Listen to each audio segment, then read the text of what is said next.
Talk, man. Divine. About to get out my grind, hop in the Black Knight. About to make it happen, man. Nick's Real Talk. We all over the place. About to get it popping. Divine Bronx JEDI 7-6. The night show, the morning show.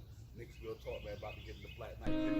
Nick's Real Talk. Let's get it popping. We hopping like topping in the Jumpman brand. Ain't no stopping. Divine and Bronx JEDI 7-6. We lit from Facebook, Twitter to Twitch, and all that shit. We number uno with the promo that blow like nitro. Now the streets are buzzing, so we flow with the night show. So spike them likes below. That thumbs up, run them up, and you double up, cause it's Nick's Real Talk, and we on the come up. We'll salute to the cats in the chat. That's where it's at. Now you place the chats, when I pace that under space where our face is at. We lace these cats with news, notes, stats, game recap, and hyperbole. We straight facts. In fact, we say it lit like a candle to hop a handle on the banner. We vibing, so subscribe to the channel. Nick's Real Talk. Nick's Real Talk.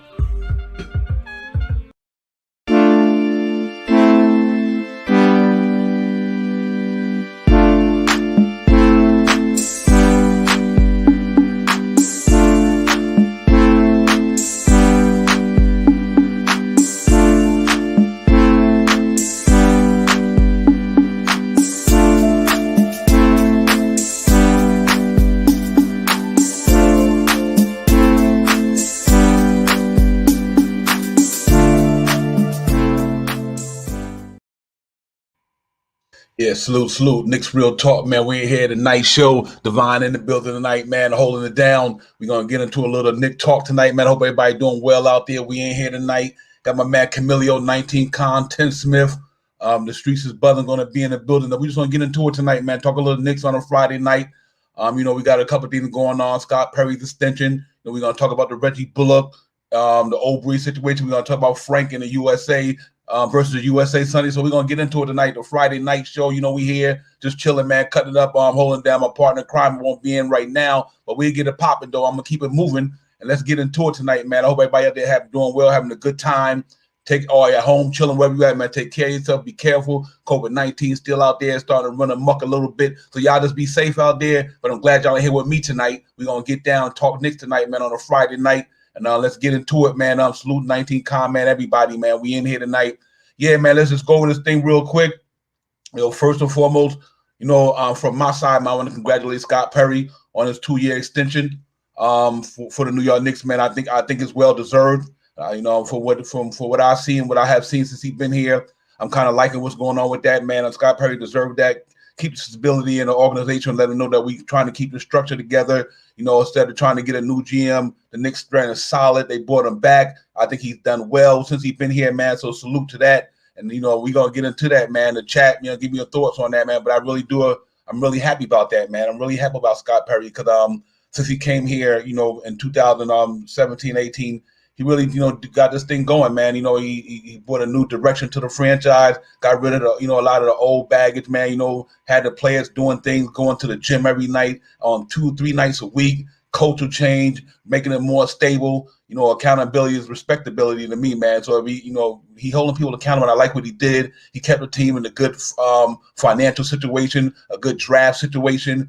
He kept the picks there. We got great picks. A preference of them coming up in line. We got cap space, got a lot of young talent there, man. So we look good, man. I'm really, really excited about that, man. Along with him and Leon Rose and World Wide West and Tibbs and everybody. I'm glad the Knicks brought him back, guys. I think it was important to do that because what he had done for the Knicks, man, like I said, to me is amazing. And I've been a Knicks fan for a long time. And to be able in 2021 with 7 first-round picks in the next 4 years, whatever the case may be, second-round draft picks. We got cap flexibility. We got some good talent down there that has been coming through the pipeline, and we still got more to come. So I'm really happy with that. With what Scott Perry did, man. Going through the Porzingis situation and all that stuff, man. At the beginning, they might thought it might have been, like a fleece, but I think we panned out well with that. We still got the money. We still got the picks. We got Derrick Rose out of the deal. You know what I mean? So I'm happy with that. I don't have no problem with the Porzingis thing. You do what you got to do. You got to get for somebody who's injured. But at the same time, I think it worked out well for the Knicks. He drafted Mitchell Robinson. He traded Carmelo Anthony over to Oklahoma City. You know, when all the dust settles, we get Mitchell Robinson out of the deal and save cap money. You know what I mean? And so I just think he had done R.J. Barrett. You know, all these guys, man. You know, quickly Obi, some good young talent. So I'm happy about that. So you know, man, just let me know what y'all think about that. But yeah, I'm happy about the Scott Perry thing. And I hope the next 2 years, you know, he even get to do more things. He brought Julius Randle here. You know, a lot of good things he did. So salute to him. But salute to everybody out there on Facebook, Instagram, YouTube, Twitter, whoever you chiming in from. You know, and it's a real good thing, man. I really like what I see, man, for sure. But we got to keep it moving, man. And let's see what him and Leon Rose and everybody gonna do. Salute BX Sports JEDI. The brother couldn't get in tonight, man, but he's here, man, in spirit. So you already know how that go.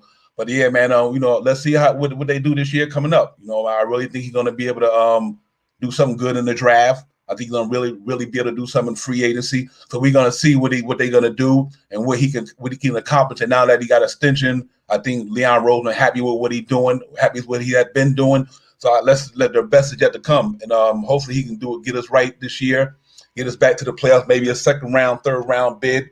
We'll see how that goes as well. But I just want to congratulate Scott Perry, because I'm a big Scott Perry fan. I really think he came in here and did some good things to put us in the right direction. So I just want to get that out there. And you guys, like I said, give me your thoughts on what you think, man. And if you got any thoughts about Scott Perry, you know, feel free. You know what it is, man. Throw it in there, and we'll take it from there. But other than that, man, you know, the draft coming up. We got a lot of things ready to go down. The draft is about to take place. You know, the next couple of weeks is about to be crazy. I agree with you, Camilio. Happy to see Scott back as well. I think he deserves that. Yeah, I agree with you 100%, Camilio, on that one. But yeah, we also got the draft coming up. You know, that's going to be exciting as well. We're going to get into that down a little later on in the show. You know, I just wanted to go over a couple of things that's been on my mind, so I want to put it out there on the stream and see how we're going to talk about it tonight. Salute Frank Matos. I see you, my brother. Salute. I'm glad you're in tonight. I got my man CT about to hop in the place, man. So we're gonna get it popping and all that good stuff. CT, salute, my brother. What's going on with you? Salute, Divine. Salute to the chat. Salute to BX. Sorry you couldn't join us, but hope you're well. Hope everyone's well. Yeah. A lot to talk about, you know. Yeah, we was getting into that Scott Perry thing. I was kind of going on how side I am for that, man, because of what he have helped this franchise to get to. You know, give me your thoughts on that, because I'm very happy about it, man. It shows me that we're trying to keep a stability in the organization. We just not recycling people in and out, you know, and I think that's so important that they kept him to let them know that, you know, we serious about this thing. You know what I mean? You know, if you put your work in, you get credit for it. And I think they took care of Scott Perry, CT, and I'm happy about that one. Yeah, you can't understate how much that means for stability and just showing that you're a stable organization now. You know, wanting consistency. You know, Scott Perry is probably the one who's having the conversations with other teams, you know, and to change that up after 1 or 2 years, you know, would set you back again. You know, the dude's made some great deals, kept flexibility, like you said, great relationship with some of the players, you know, helped bring Mitchell Robinson in here, helped bring Julius Randle in here, helped ship out some dead weight. You know, push for the Mook Morris trade, you know, got us quickly in here. I'm happy with it, you know, 2-year deal. You know, you can't be mad at that. Right. Yeah, absolutely. I agree, because I think it's well deserved. Like I said, it really is well deserved. You know, he did it. He came here and changed this thing around, man. I think that's so impressive to be able to do that.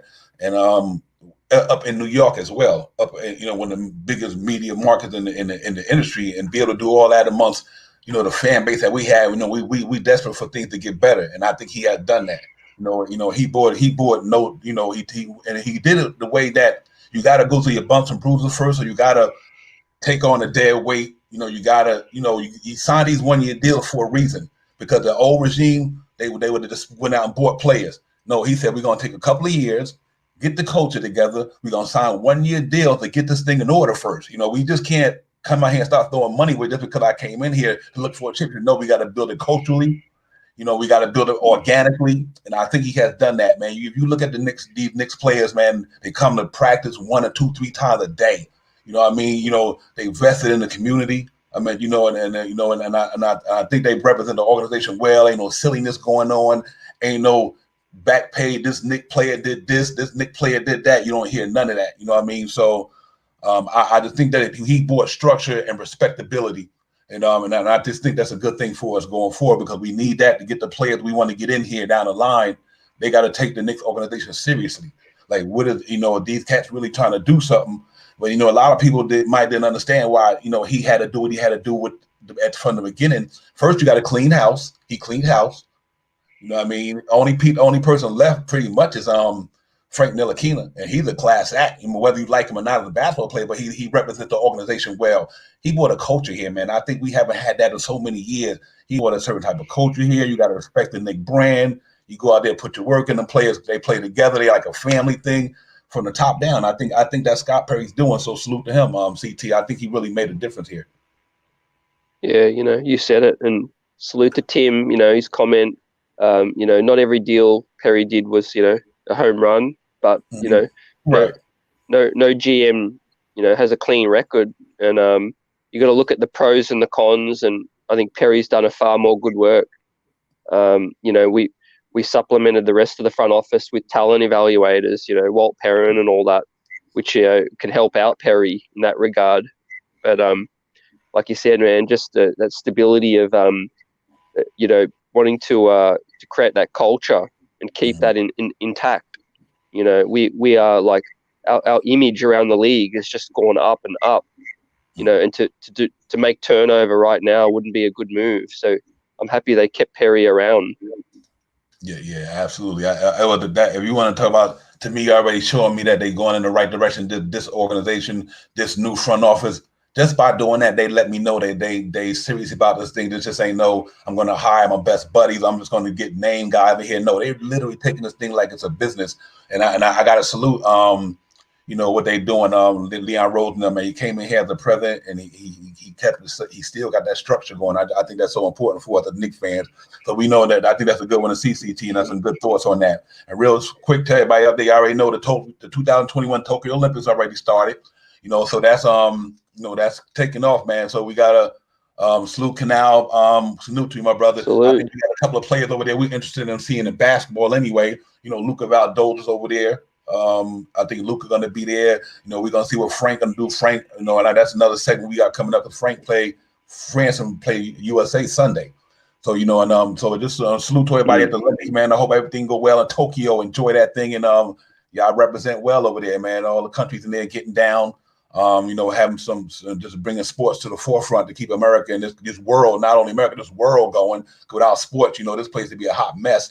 So, I'm glad to see the Olympics is popping off, man. The COVID thing is pretty tough out there, but you just got to protect yourself, man. Wear your mask, like I always say at the beginning of the show. Wash your hands, keep your distance, and all that good stuff. Salute Canal, and for chiming in, my brother. We see you. You already know, man. Like and subscribe. Hit the subscribe button. Hit the like button. Everybody out there on Facebook, Instagram, YouTube, Twitter. Tell your friends. Tell your family, man. They love the Knicks. We got a show for them. We get out here, open up the dialogue, and just cut it up, man. A family, peaceful, loving show. No craziness. Just talking Knicks, man. Just having a good time talking Knicks sports. And so y'all come on in and join the show and represent the family and come be part of it, man. But yeah, man. Therapy. Yes, indeed. Yes, indeed. But I'm happy, like I said, with the Scott Perry thing. I think that was awesome, and so for me, it's just about maintaining, just keep maintaining, keep making the right moves. I'm interested to see what's going to go on. We're going to get into some trade talk and all that good stuff as well. And Sunday, USA versus France. You already know your boy going to be in there, Frank Ntilikina.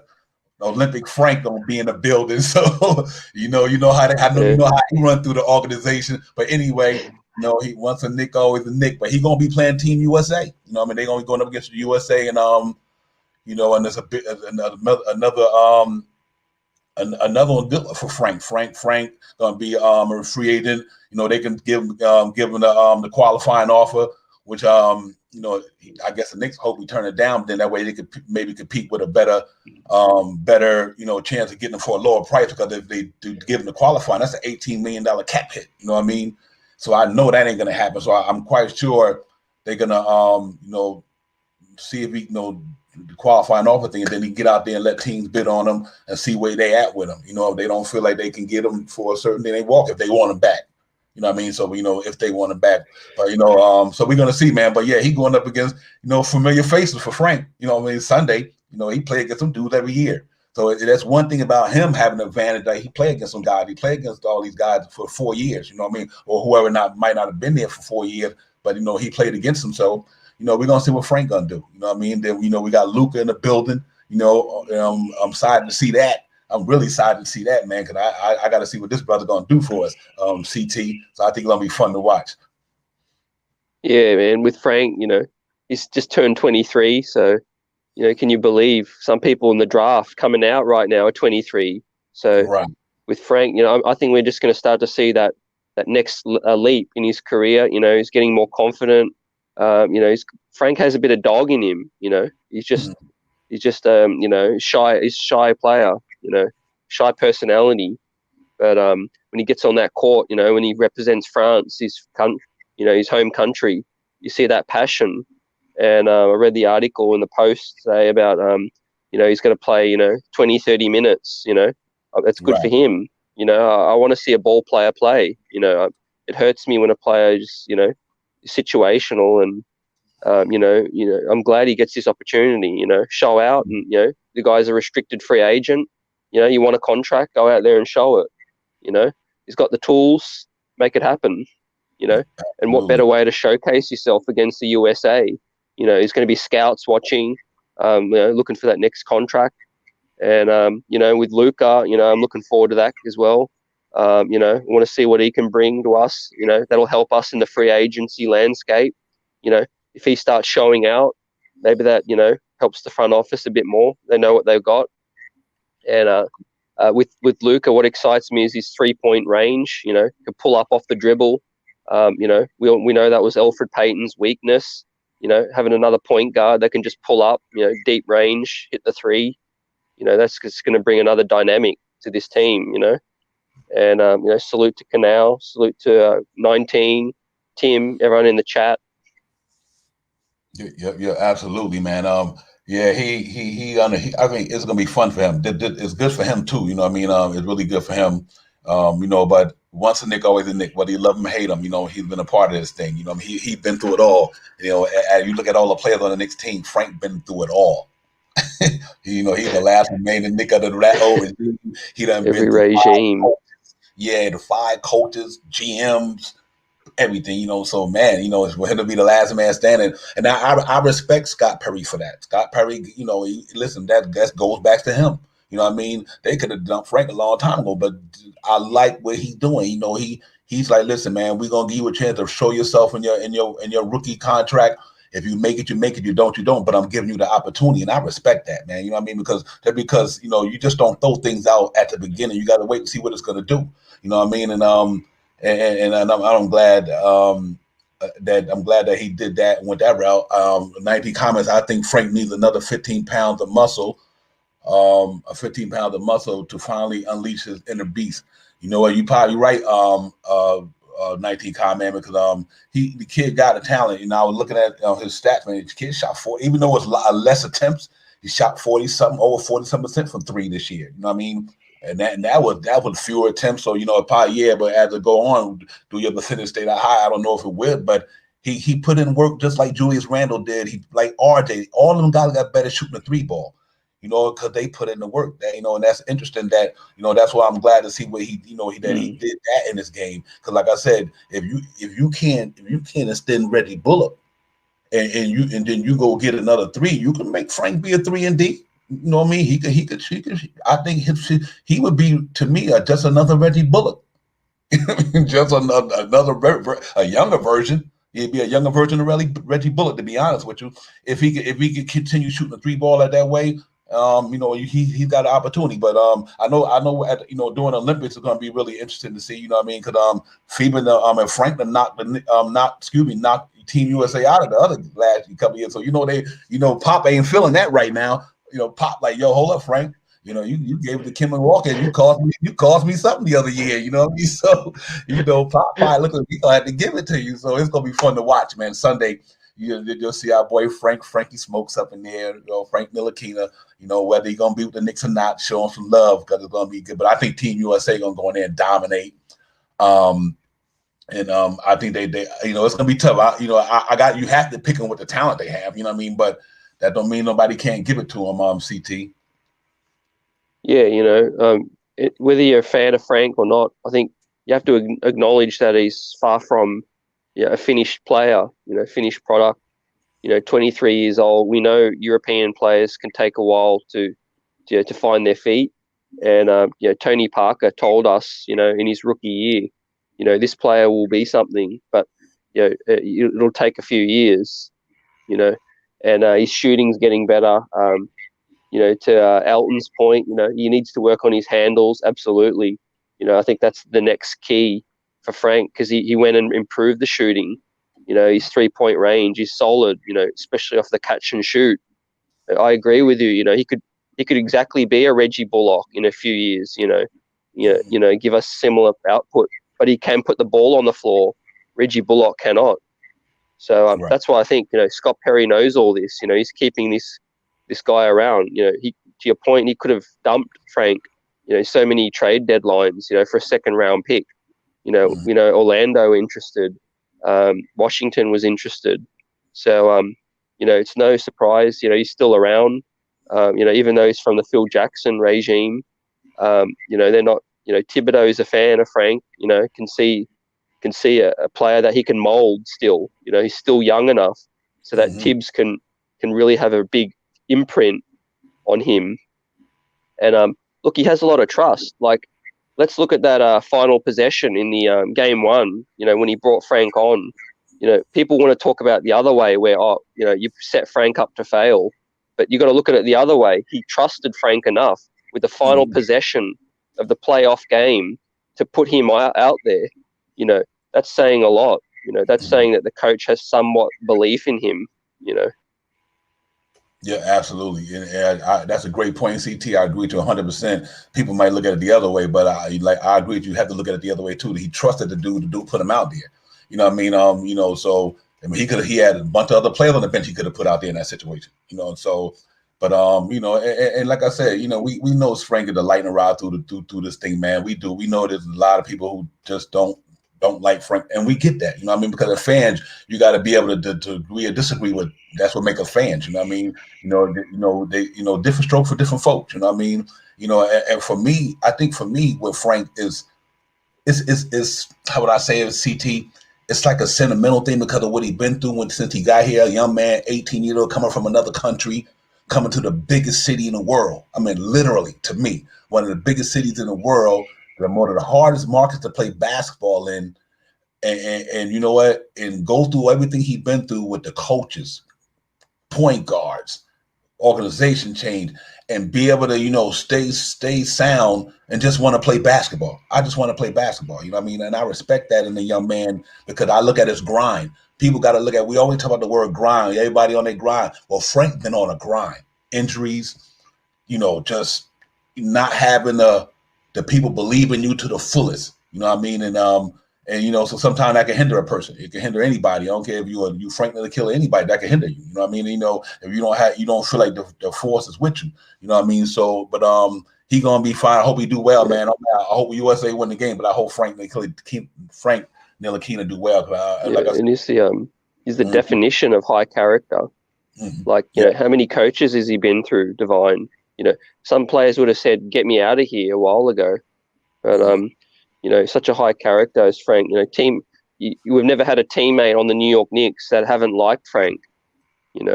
Right. And salute to Johnny Timing and Duras. Duras, aka David, my man, Dave Jackson in the building. But we got to D-Ross now, my brother. Salute. Yeah, man. Yeah. Frank been around. I love it. I just love the way this thing going. And that's the same way I feel about, real quick, Mitchell Robinson. You don't give up on these young men. Let them go through their grind. You know what I mean? And if it don't work out, you wish them the best. But the organization stood behind them. You know what I mean? And that's what you want. You want people to stand behind you who believe in you. That's just life, you know what I mean? Our kids, our friends, we want people to believe in you, and stand behind you and watch your maturation, whether you get to where you want to go or not. But you have somebody watching you grow and develop certain skills and certain knowledge, and that's a beautiful thing. So I salute the Knicks for that, man. I really do. Like I said at the opening segment, Scott Perry brought culture there. A lot of people have been dumping them cat just to dump them like they, Scott Perry like, listen, we can knock all of them. Listen, that's why I'm hoping Scott Perry do the same thing with Obi Toppin.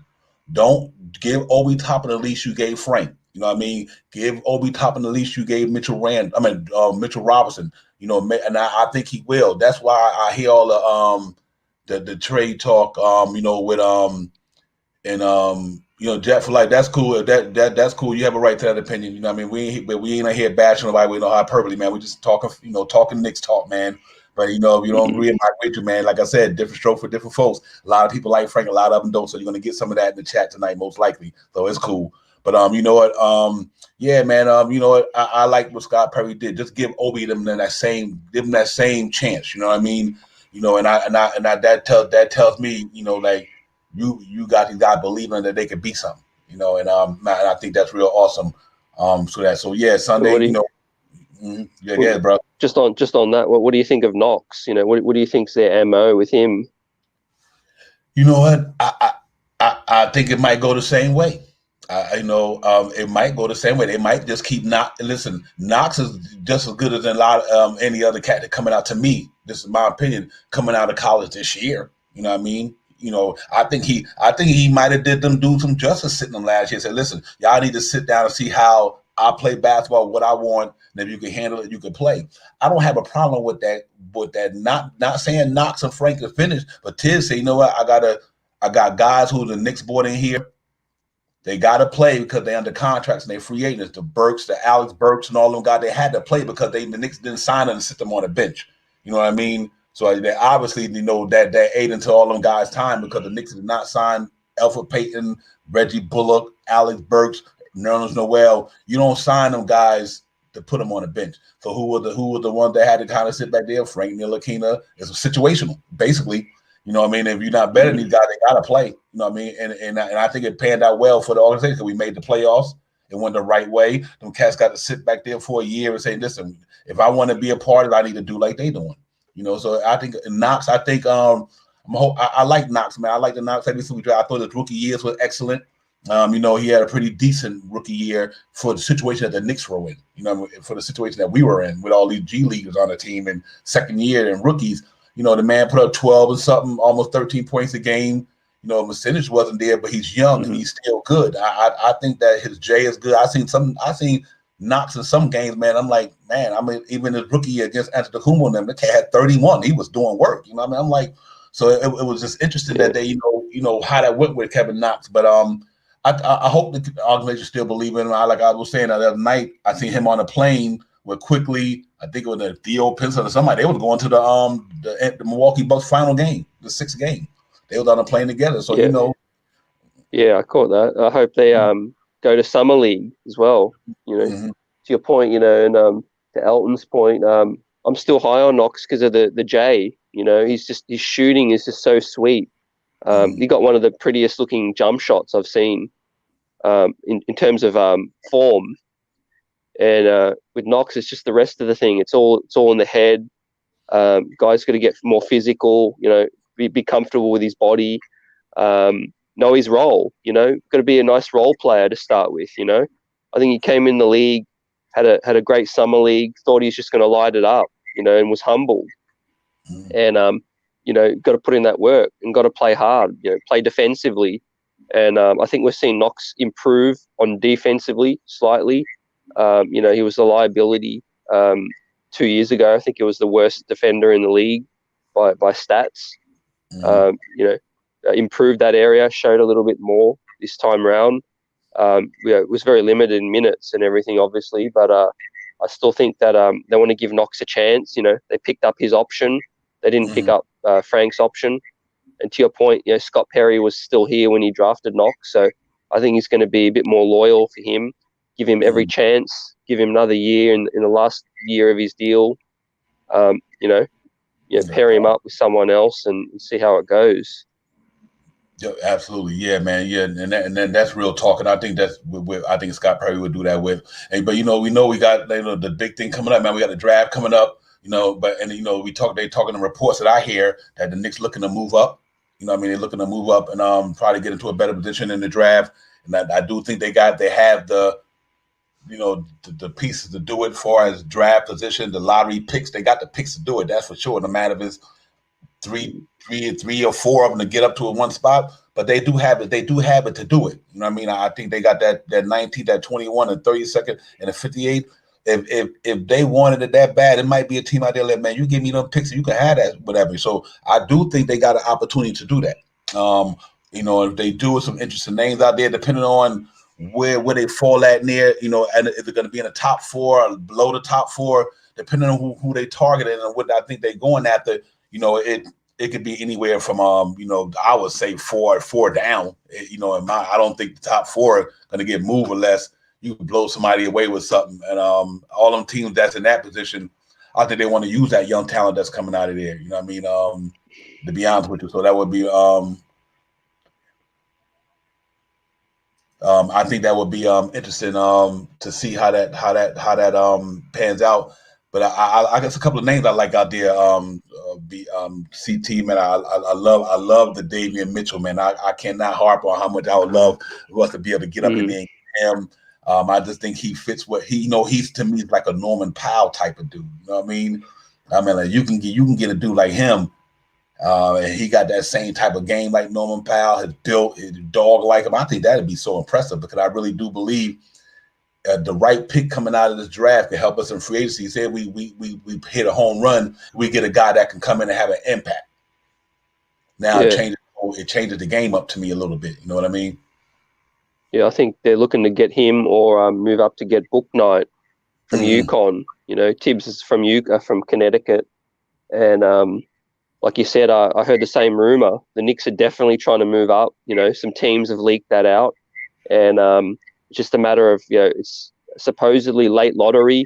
So I'm looking at some of the teams where I think maybe you got to look at Warriors. They have pick 7 and pick 14. So if they're happy with their pick at 7, maybe they look, let's move 14. Let's get 19 and 21, and bam, we're in pick 14. Or it could be team like OKC, they have more picks than you can count. And, I think someone like San Antonio, who really confident in their drafting skills, would sacrifice pick 12 to get 19 and 21. That's just what I can see happening. Yeah, absolutely. I think we're in a good place with that for sure. I think we can make the top 10. I think the Knicks literally can get in the top 10. You know what I mean? If you get in the top 10, then I think that bodes well because now you get a player, he's going to be on what, maybe a $6, $7, $8 million contract. That's going to be part of the cap money. But if he can come in here and, like I said, crack the rotation, then it was all worth it. You know what I mean? Because now you got a rookie who you paying $8 million, but the cat cracked the rotation. And now I can understand why they had to do Obi like that. We paying this guy a certain amount of money. He got to put him in rotation. You know what I mean? And this is a business. So I do like Jet for Life saying James Bognite. Yeah, I agree with y'all, man.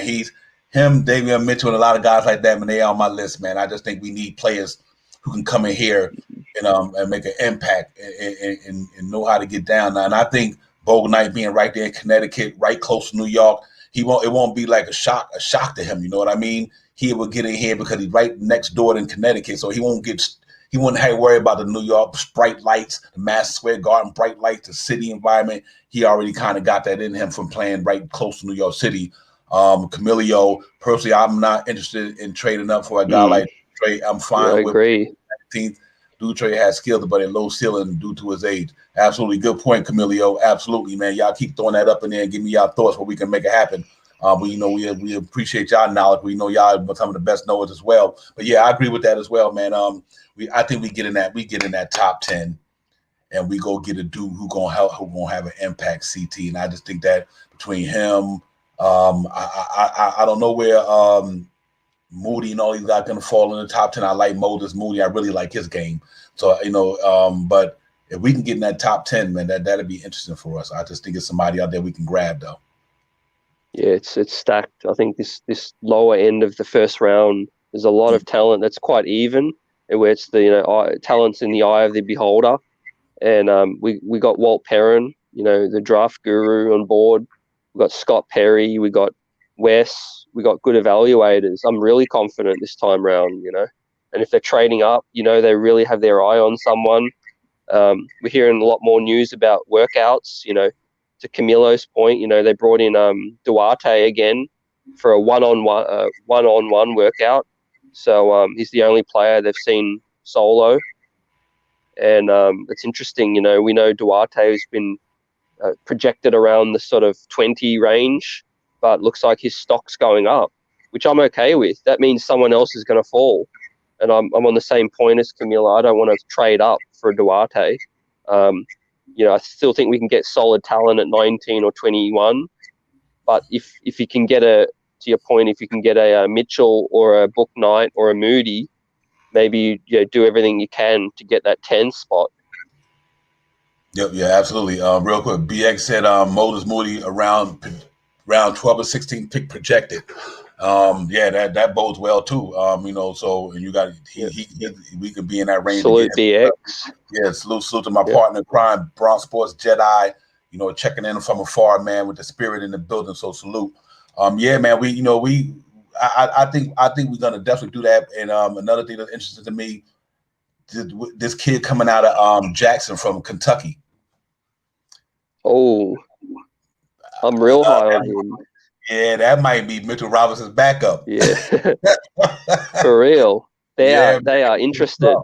Real talk. Yep. Yeah, man. You know, Kenny Payne already in the building. You know what I mean?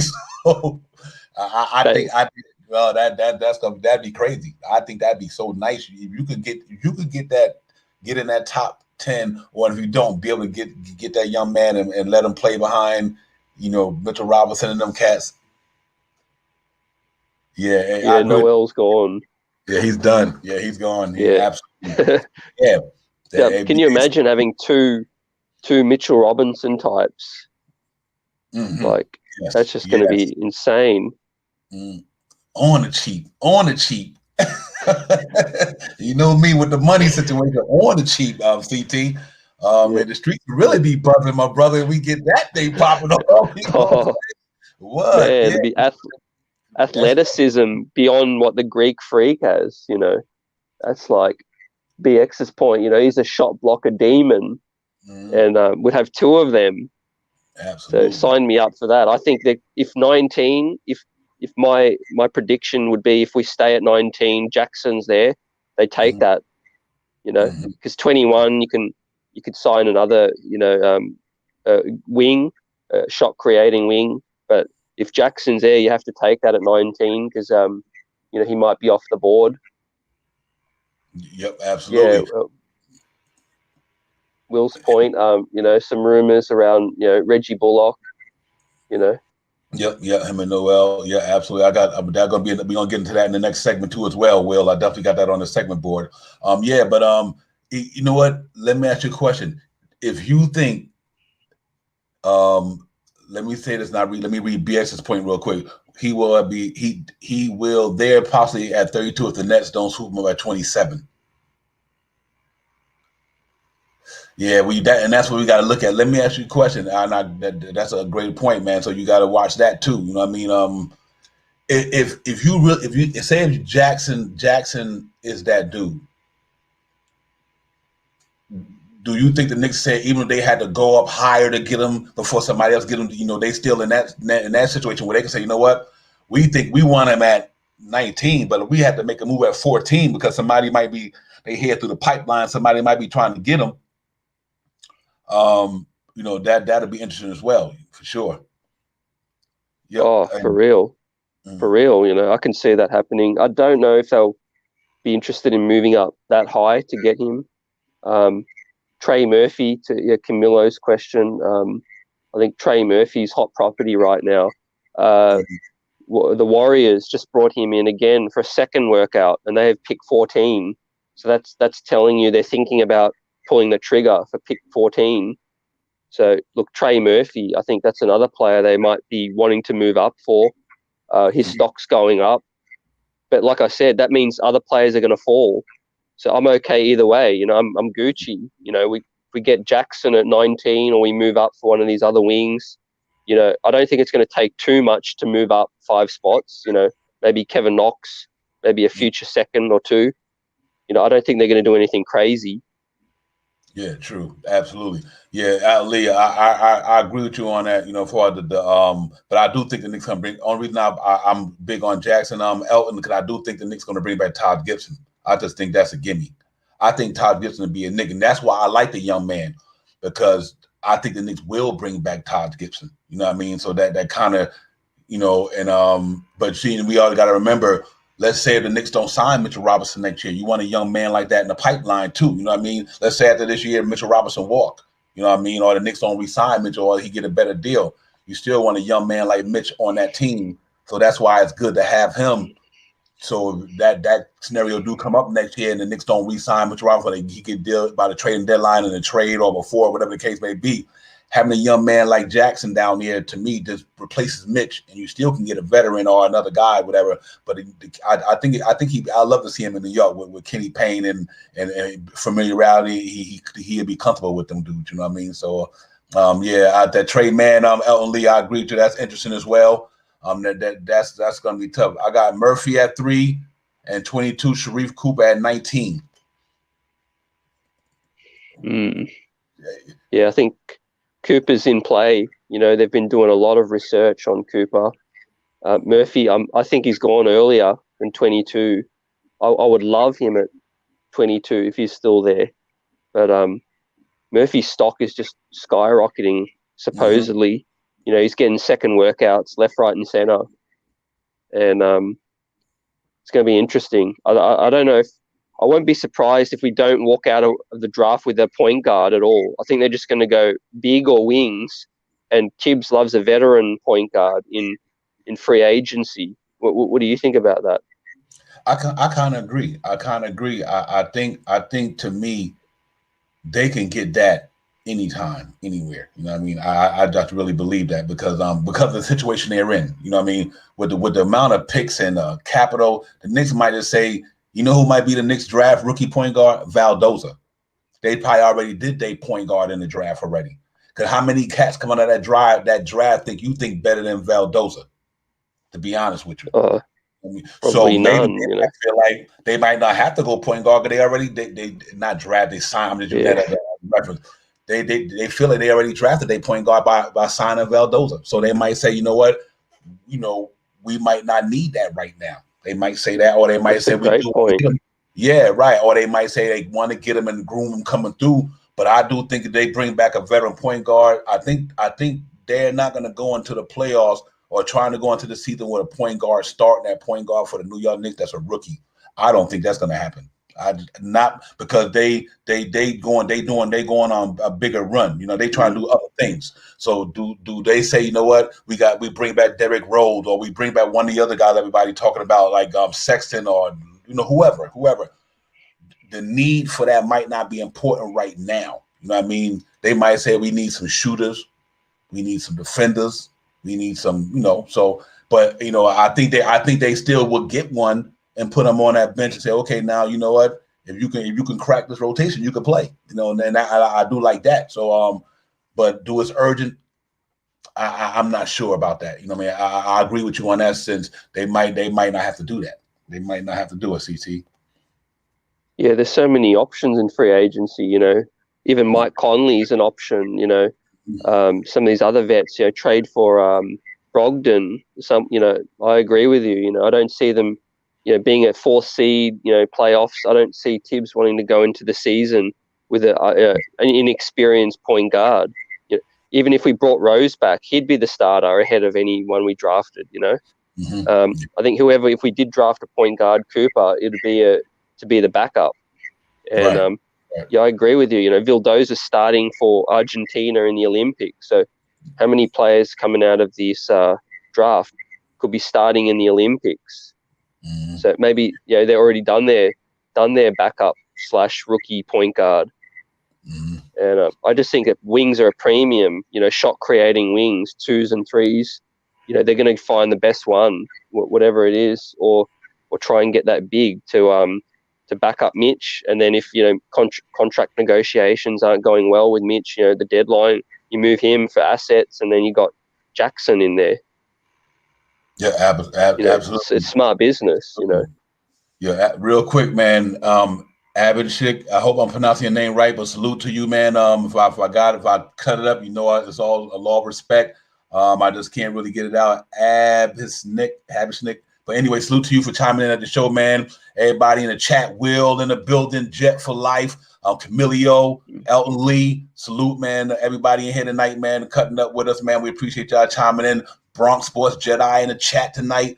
D. Ross, 19 man in the building, Johnny Timon, Canal, everybody, man. Salute to all you guys checking in tonight. We cutting it up on a Friday night. Me and CT, man, my partner in crime, Bronx Sports Jedi. He on the back scene tonight, man. You see in his spirit though. He in the chat.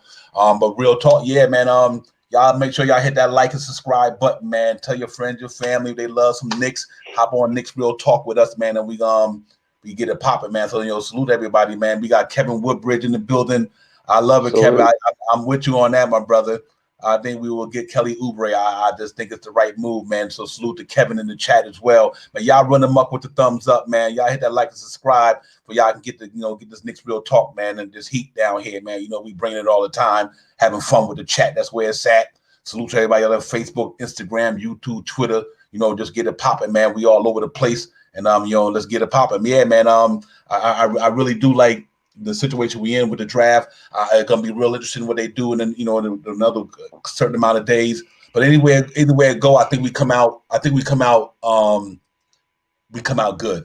I think the Knicks got enough intelligence around that organization now, enough wise guys. But I'm gonna tell you who's gonna be who's gonna be key to all this. Brock Allah. He's gonna be the key to all this. Because he's the one gonna have to be willing dealing the stats, the picks, him, and he's gonna be on draft night. You're gonna see why the Knicks brought that man in here. You're gonna see why they brought him in. Get that man a coffee. Yes, sir. He's gonna be like, listen, this for that. 2 seconds, blah blah blah blah blah. He probably move this here. We could get this here. If this person willing to do that there, we do this there. So he gonna be grinding. You know what I mean? I think he's gonna be really grinding. And I think him and the cats gonna be sitting down there and just say, you know what, we're gonna get this. The war room gonna get popped off, and just hope we come out with something good. All the Knicks fans and the organization and the fan base will feel good about. And I think we take it from there, man, and we just get it popping. You know what I mean? So that's gonna be a nice one, guys. So we're gonna have y'all tune in tonight. We're gonna have the draft show here on Knicks Real Talk. BS Sports Jedi, we're going to connect, through a virtual thing to everybody. Streets of Buffing and be in the building, man. We're going to be up in here. And we're going to see what the Knicks do, man. I'm excited about it. I'm excited about the whole year, CT. I'm excited about trading deadline. I'm at the possible trade scenario, what we could do in a trading scenario and what we could do in a free agency. We got to know the next season is going to be pretty much full press. After that, you got Summer League about to pop off. The training camp comes in. Before you know it, we be back on the grind, man. And, y'all going to make sure Knicks Real Talk, we're going to be up in here, get back to the normal schedule when the season starts, after the game, before the game, all year long. We're just going to be bringing that content, man. So y'all make sure y'all stay afloat, but we can get it for sure. Yeah. Let me tell everyone, the fun times are just starting. We are hot commodity. We're sitting pretty. We got agents feeding their players to us now. I think this Kelly Oubre thing, man, he's popping up on every Knicks platform. So there's some work being done there. It's no coincidence. And we know what Tibbs got connections, World Wide West got connections, Scott Perry's got connections. I mean, it's about to be real in here. I just can't wait to get this season started, get the draft going, and free agency is going to be hot. We're going to be setting our notifications on. Knicks Real Talk's going to be in here talking about it. And, I just think, this is sort of, last year we shocked the world. This is sort of year one of being real. I think we're really going to see the Knicks, a powerhouse era. Yeah, absolutely. Yeah, Elton, you know what? I think we're going to be good in that department. I say that because I think people underestimate how people love to play for that man, Tom Thibodeau. The people see that hard side of him. He aggressive, shouting on the sideline. But when you talk to them players, though, they like, yo, this man is really truly a coach. He's a coach. He's a coach, he's a lifer, and, he believes in this stuff, and I think that's why that's why they went 41-21 last year, because of that man right there.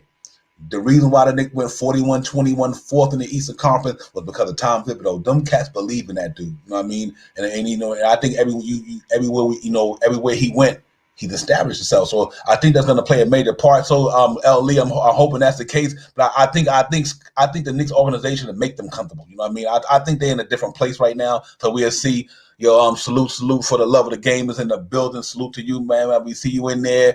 It's going to be It's gonna be interesting, man. I think we're gonna get it popping. You know what I mean?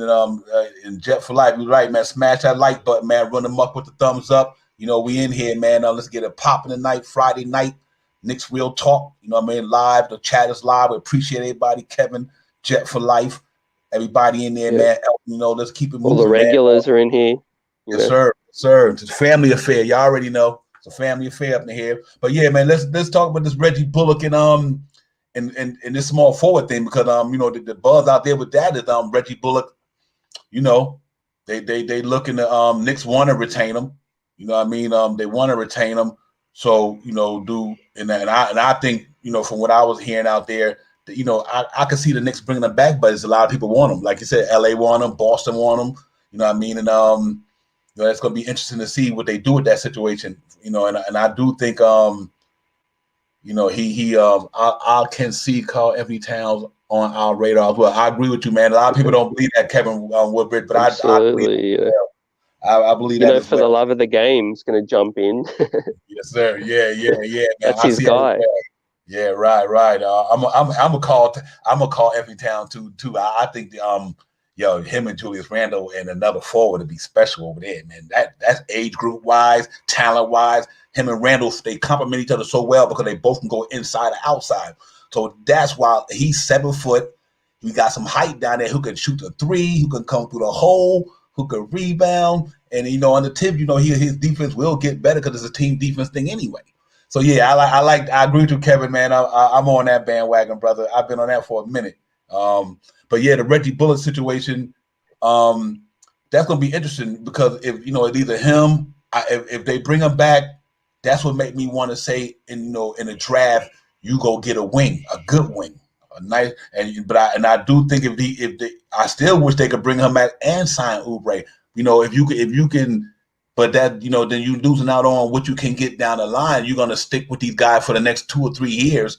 But I think I think it's either or. I think it's gonna be either or to me. I think it's gonna be either or. I would love to have both of them, but I think much of people might not. Oh man, that's not good. Come on now, God, I'm kind of got a little freezing going on here. Hopefully this thing set back in. So pardon me for the inconvenience. While our face froze on the screen right there, man. But let's see if the video click back in a few. Yeah, try the video off and then on again. Yeah, it pops up. Okay, yep. Let me see that. Yeah, Reggie Bullock. He's high character. I'm not surprised they want him back. And we got you. Yep. We got some teams interested, but he's a Julius guy. Tibbs loves him. I can see that at the right price. I don't think they're going to do anything crazy, overpay. Maybe the mid-level, I think is what his value is at this point. It wouldn't be the worst thing to draft a wing and have the two just alternate. Have him either back to the bench if the drafted wing rookie, shows out. He's not a disgruntled type player that's going to be upset with that. He's a culture builder basically. Reggie Bullock. We all know his shortcomings. In the playoffs they came home to roost. He can't put the ball on the floor, but he's a great defender. He was guarding Trae Young at some point. He's versatile. And look, the proof is in the pudding. We were 10 games over 500. He's a part of that. You got to give him his credit. We didn't just finish with the record we did without Reggie Bullock's help. Mm-hmm. Yeah, he to me he was holding down some of the toughest wings in the league this year at that 3 spot. I mean, think about every night who he ran up against. You can name the top 3s in the league. He had to go against some cats all the time. You know what I mean? They even threw him on some twos. You know what I mean? So his versatility at that 2 and 3 spot, and that's what I love about him. You know, when we talk about 3 and D, he's literally 3 and D.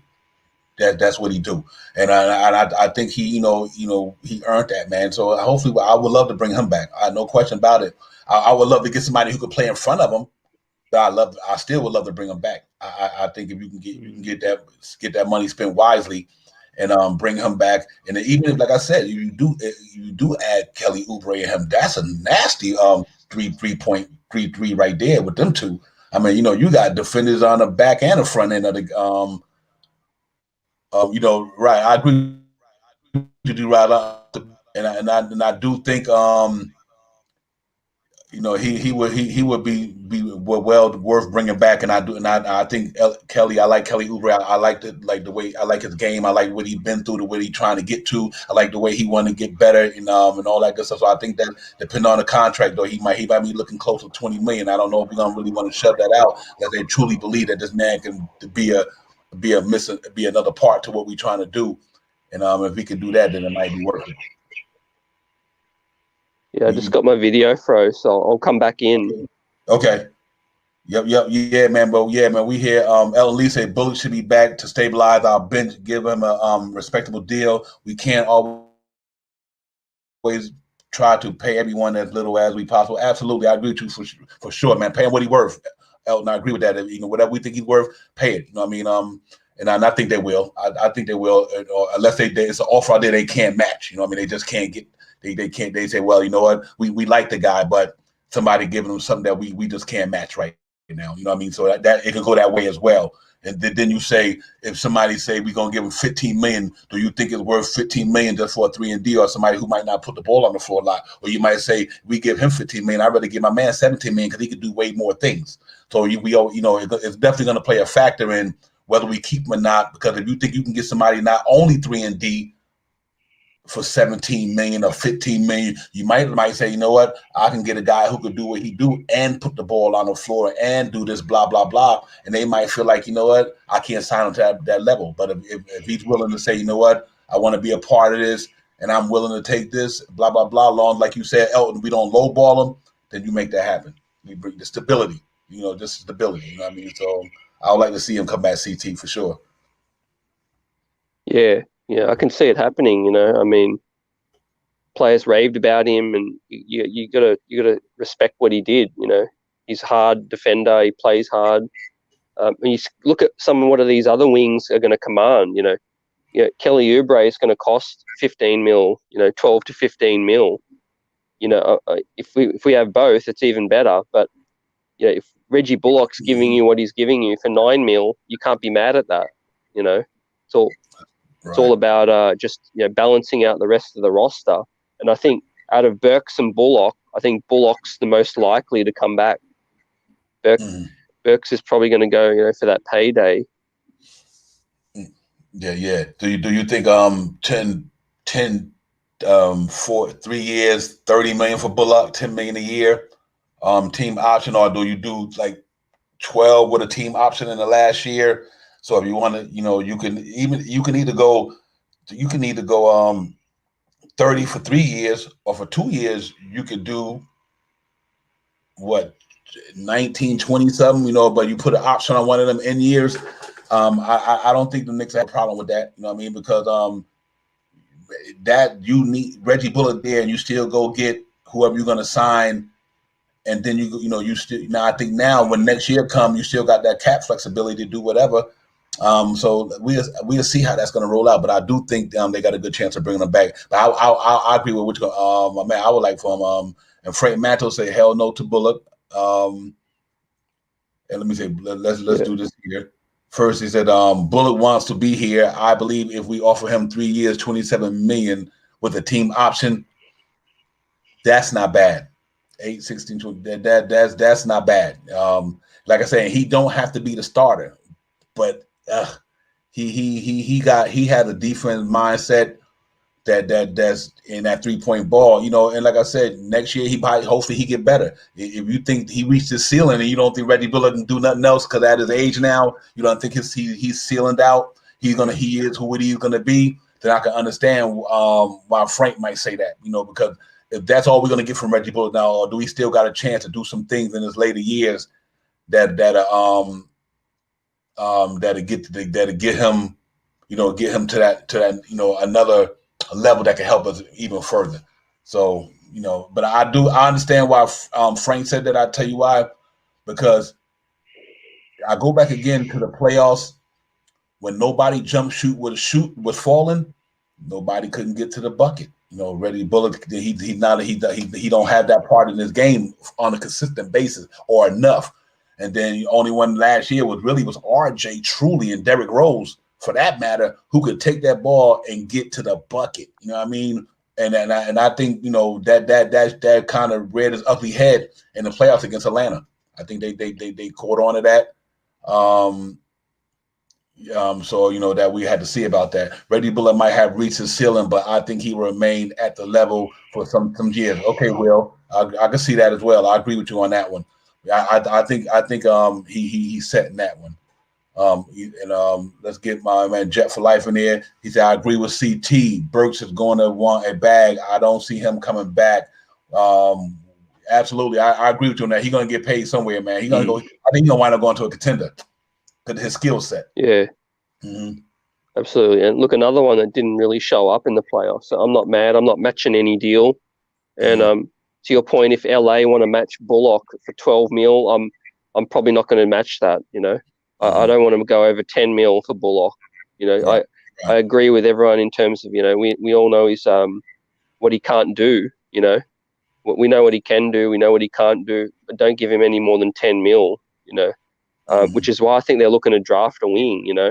Smart business. We have 3 picks. Why not look to to draft your next wing? And Reggie Bullock's going to be 31. He had that spinal injury, neck injury. We don't know if that's going to come home to roost later. You give him a 3-year deal. What happens if that injury comes back? So that's why you have your price point. If they want to go out there, look for other deals. Be my guest.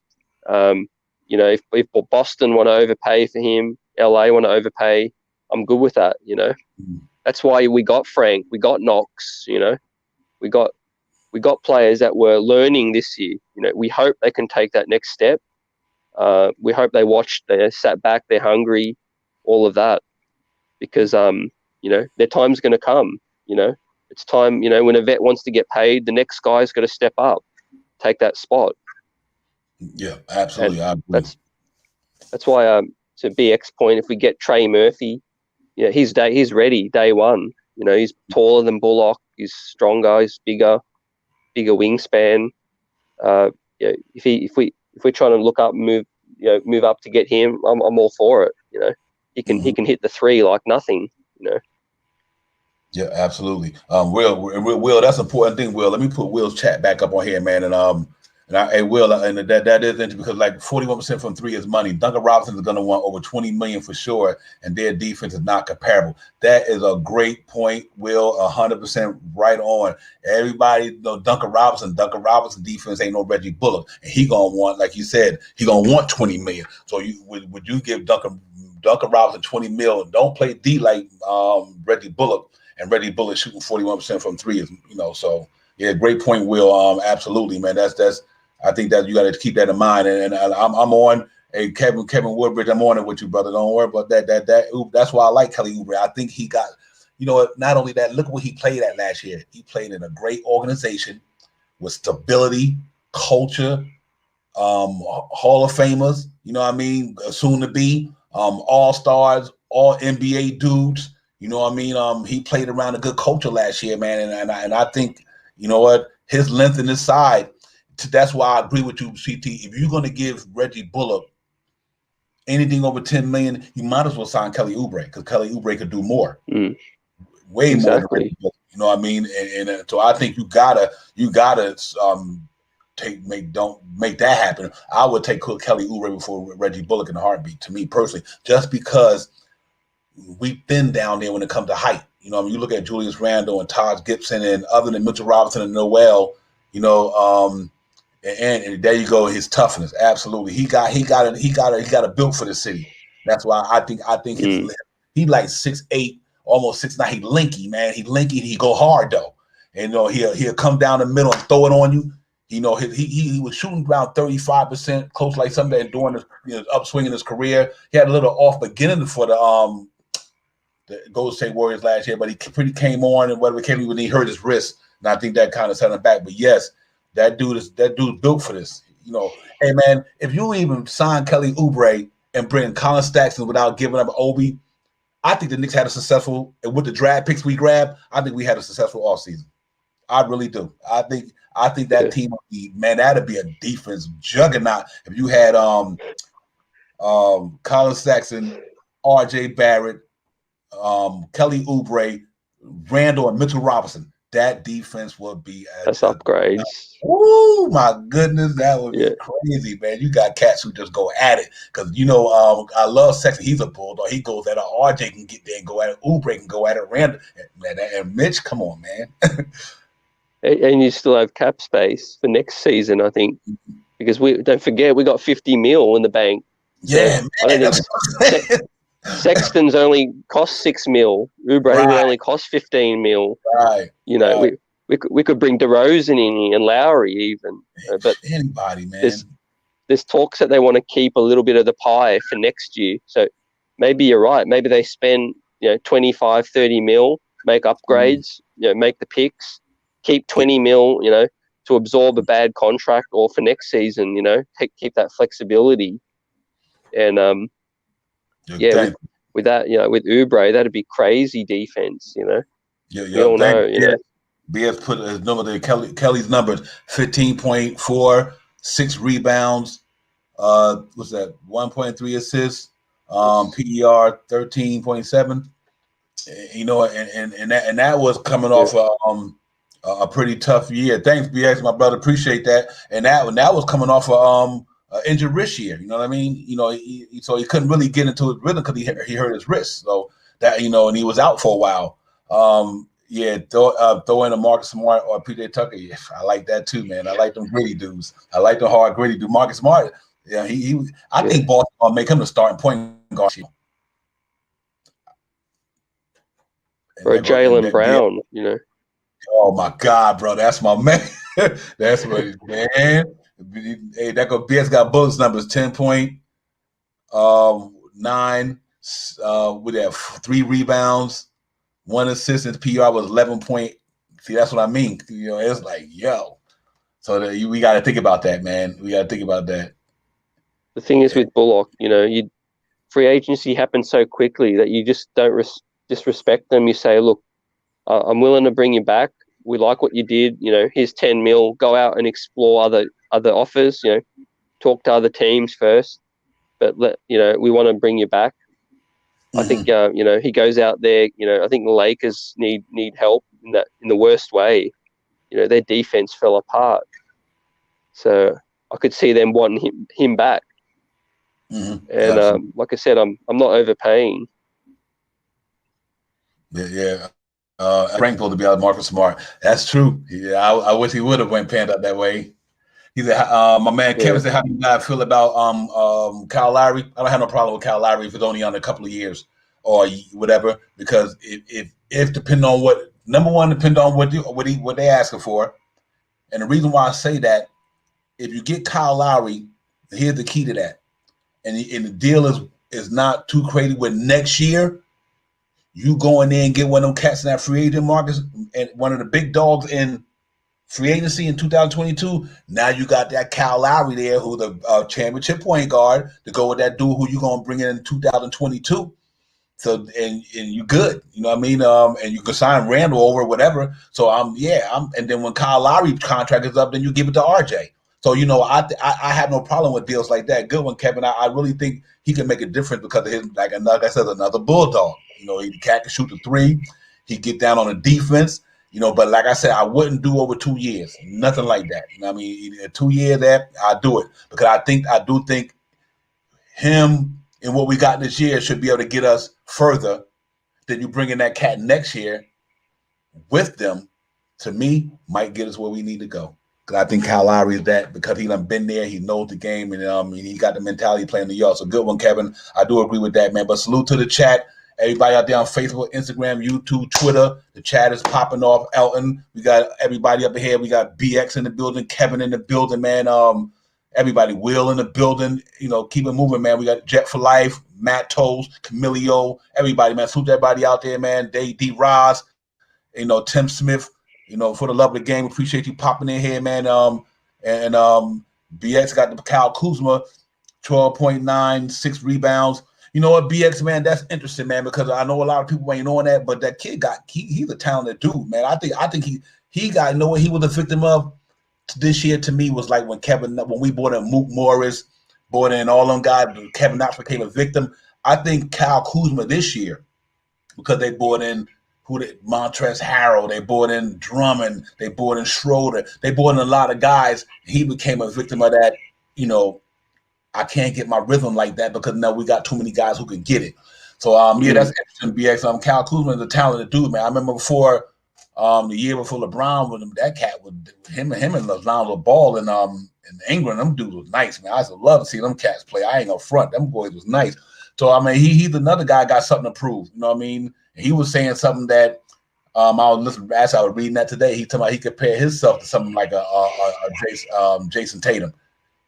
You know what I mean? And if you think you Jason Tatum, then you really, really just think you got game. So, and Jason Tatum got game. So if Kyle Kuzma feel that way, that's good to have confidence about your game like that. I like his size. I think the kid is like 6'8". He linky.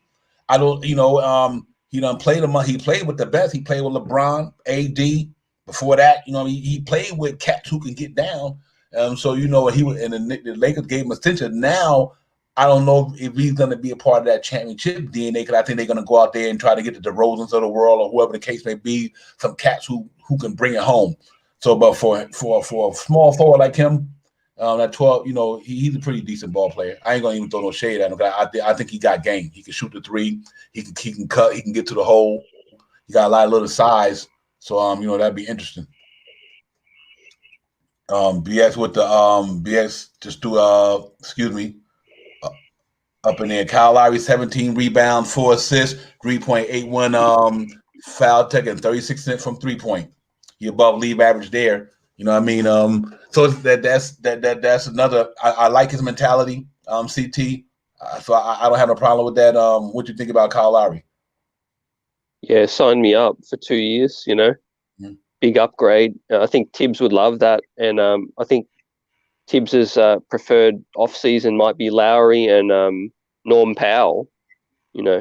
Norman Powell, very versatile, plays the 2 and 3, defends hard. Those two boys go back since Toronto. And I could see that being in play, if Tibbs has his decision, But like Lowry, he plays D.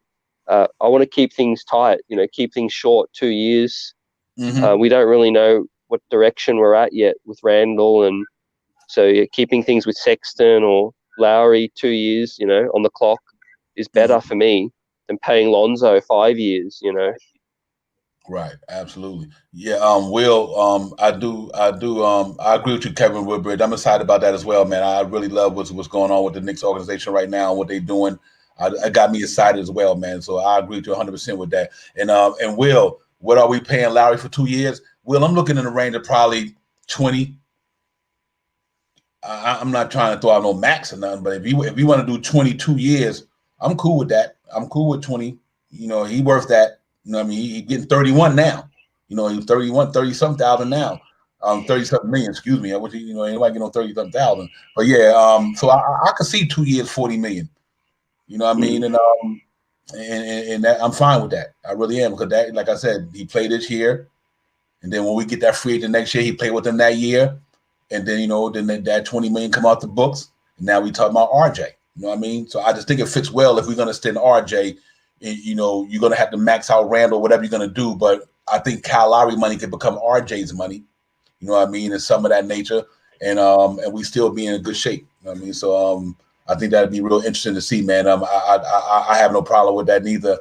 Norman Powell. You know what I like about the Norman Powell thing? Appreciate it, BX, 18 points a game, 3-point rebound, 1.9 assists.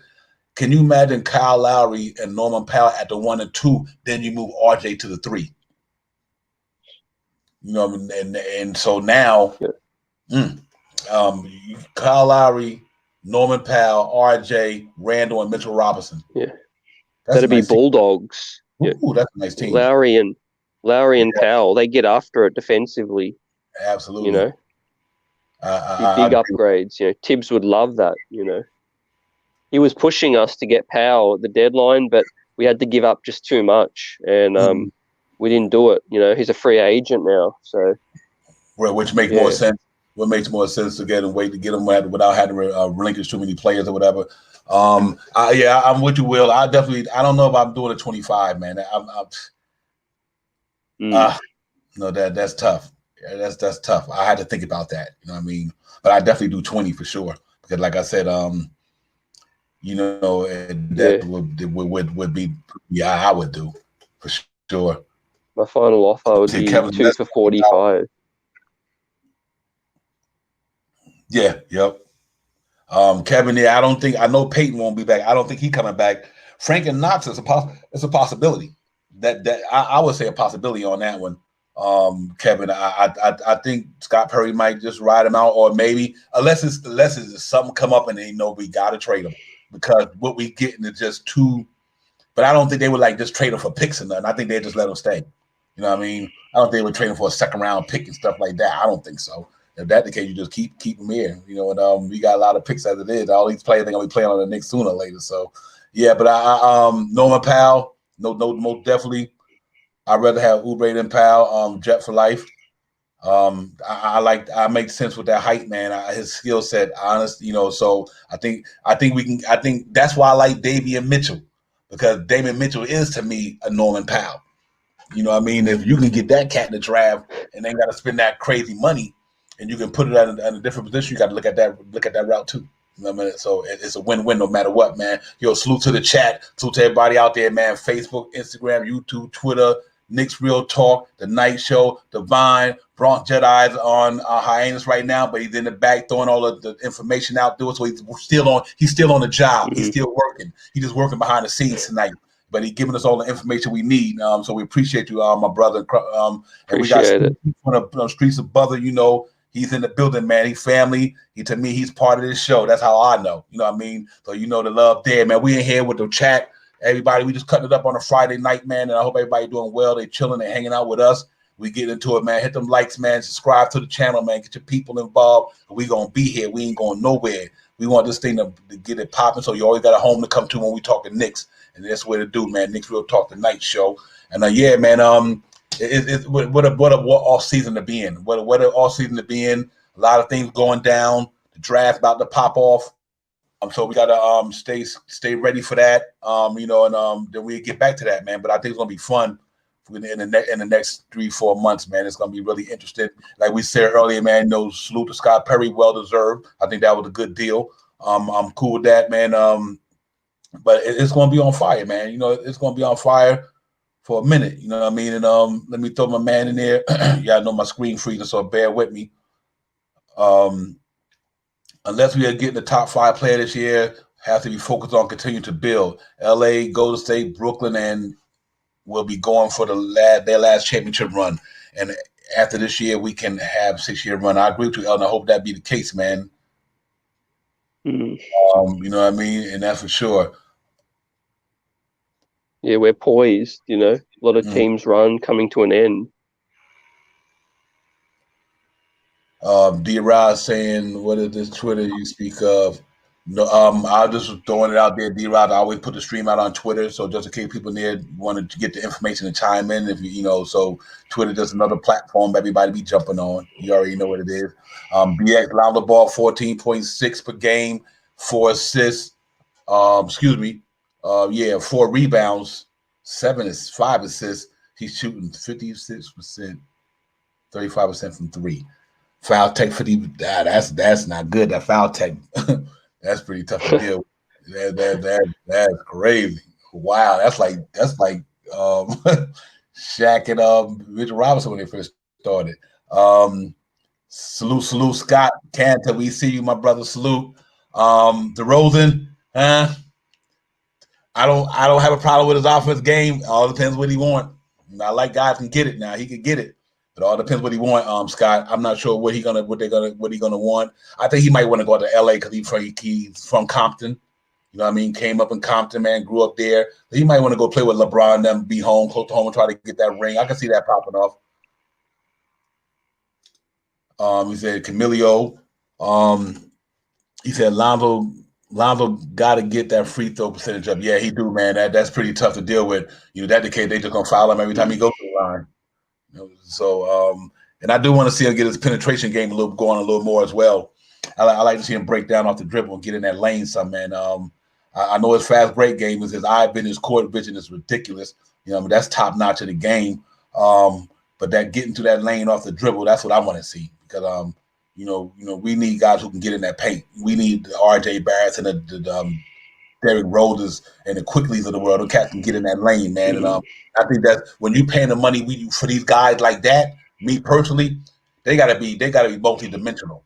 You can't give $20 million to a guy who only thing he do is knock down threes. Oh man, that's crazy. You know what I mean?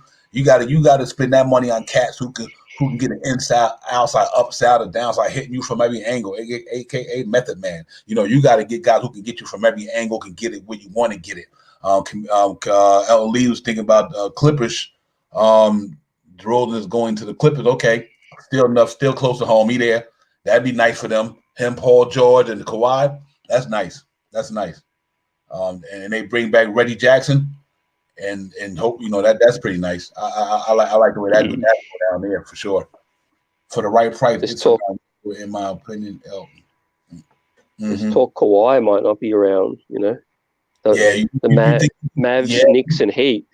Man, and let me tell you something. You know, I would love to have Kawhi down here, man. You know, my only gripe with that is them injuries, man. That's it. Yeah, I get that. It's a risk, man.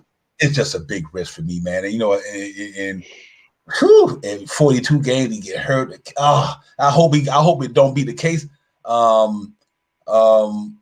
hope that's not the case, man. I hope the cat can get that big chino. Absolutely, brother. You already know what it is. Upside, downside, hitting you from every angle. We need cats like that. You know, we know we got enough Reggie Bucks to just shoot the three and that's it.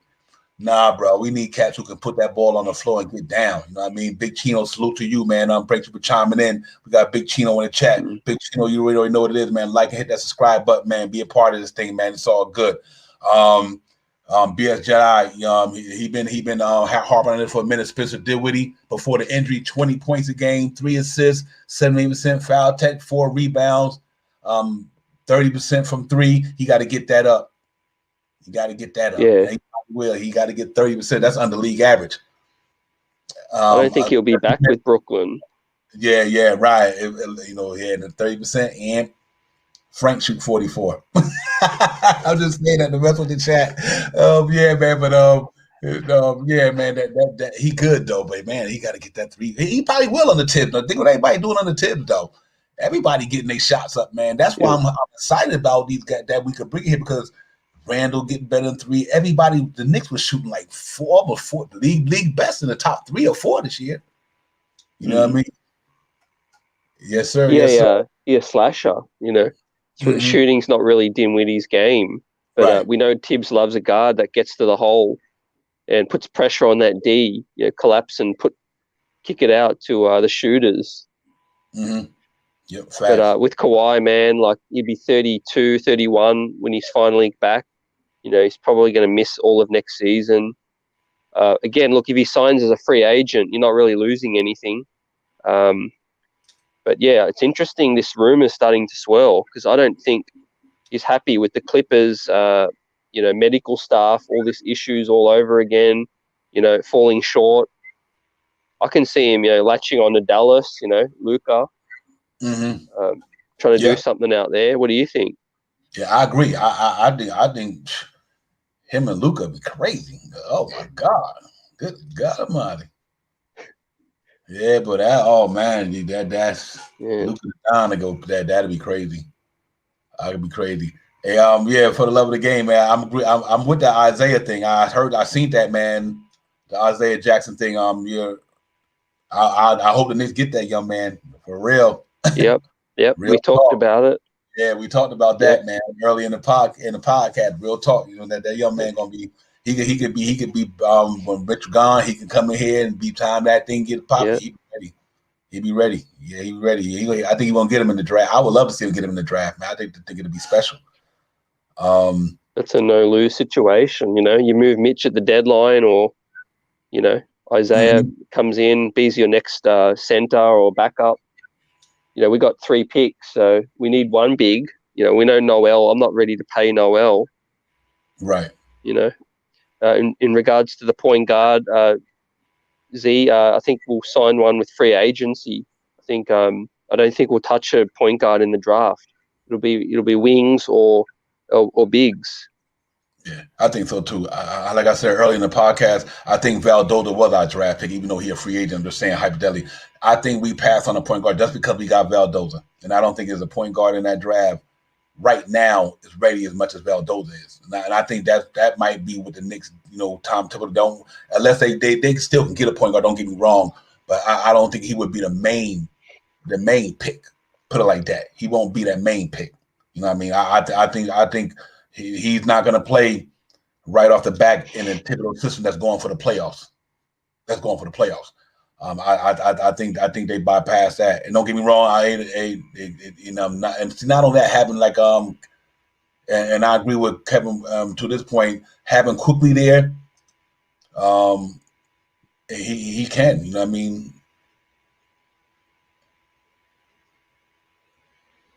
Yeah, absolutely. He's a developer. Yep, He came absolutely. on strong.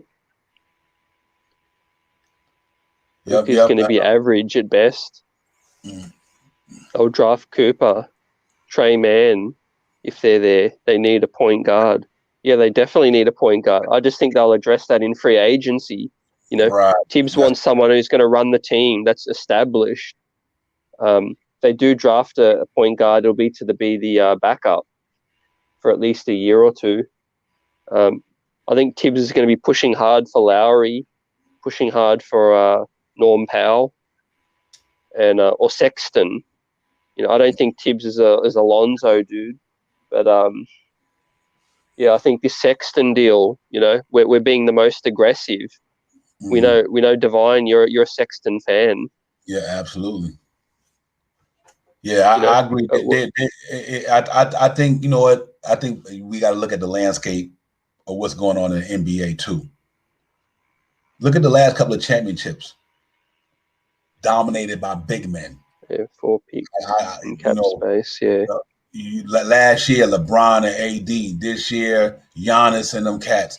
Don't get me wrong. I'm not underestimating the value of a point guard. I'm not talking about that, but I'm talking about priority wise. I think we get that in the Sexton, maybe the Sexton deal. You don't get me wrong, because if you draft Colin Sexton and you sign him, what's the purpose of these point guards? Let's say they're going to play backup to Sexton for the next 5 years. You know what I mean? Because you're not going to give Sexton a max and then expect these cats that we talk about in the draft to come in and take his job. That ain't going to happen. So if they trade for Sexton, point guard would not be a priority in that draft, because then they can go say, okay, we can give Derrick Rose a contract behind Sexton. You know what I mean? Bring a veteran back in here who's going to help establish the culture, which is Derrick Rose. Say they bring Derrick Rose back, Sexton started. They bring it back Derrick Rose. You got Valdoza. It's kind of hard when you're going for the playoffs, when you're going for that second, third, that you're trying to get to another level. Then, I think you think, like I always say, man, we got a lot of young guys on the team already. We got a lot of guys, so we got to keep that in mind. I think he is a stud, and I think he's it. I agree with you guys. I think if they can get him, they probably would. You know what I mean? And I'm not, so I don't want to get into the thing about because for the love of the game, I think you're missing the point. What I said, I know how valuable a point guard is, so I don't want to start saying that we wrong about point guard. What I'm saying. So when you throw the chats in, make sure you understand what I said before you throw a chat. The Bucks had an all-star point guard.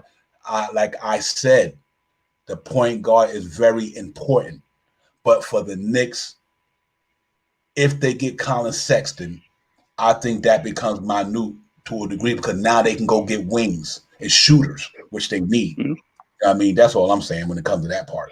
So but we'll see, man. We'll see how that thing go with that, man. We in a good place to do it. You know what I mean? I think we're in a good place to do it.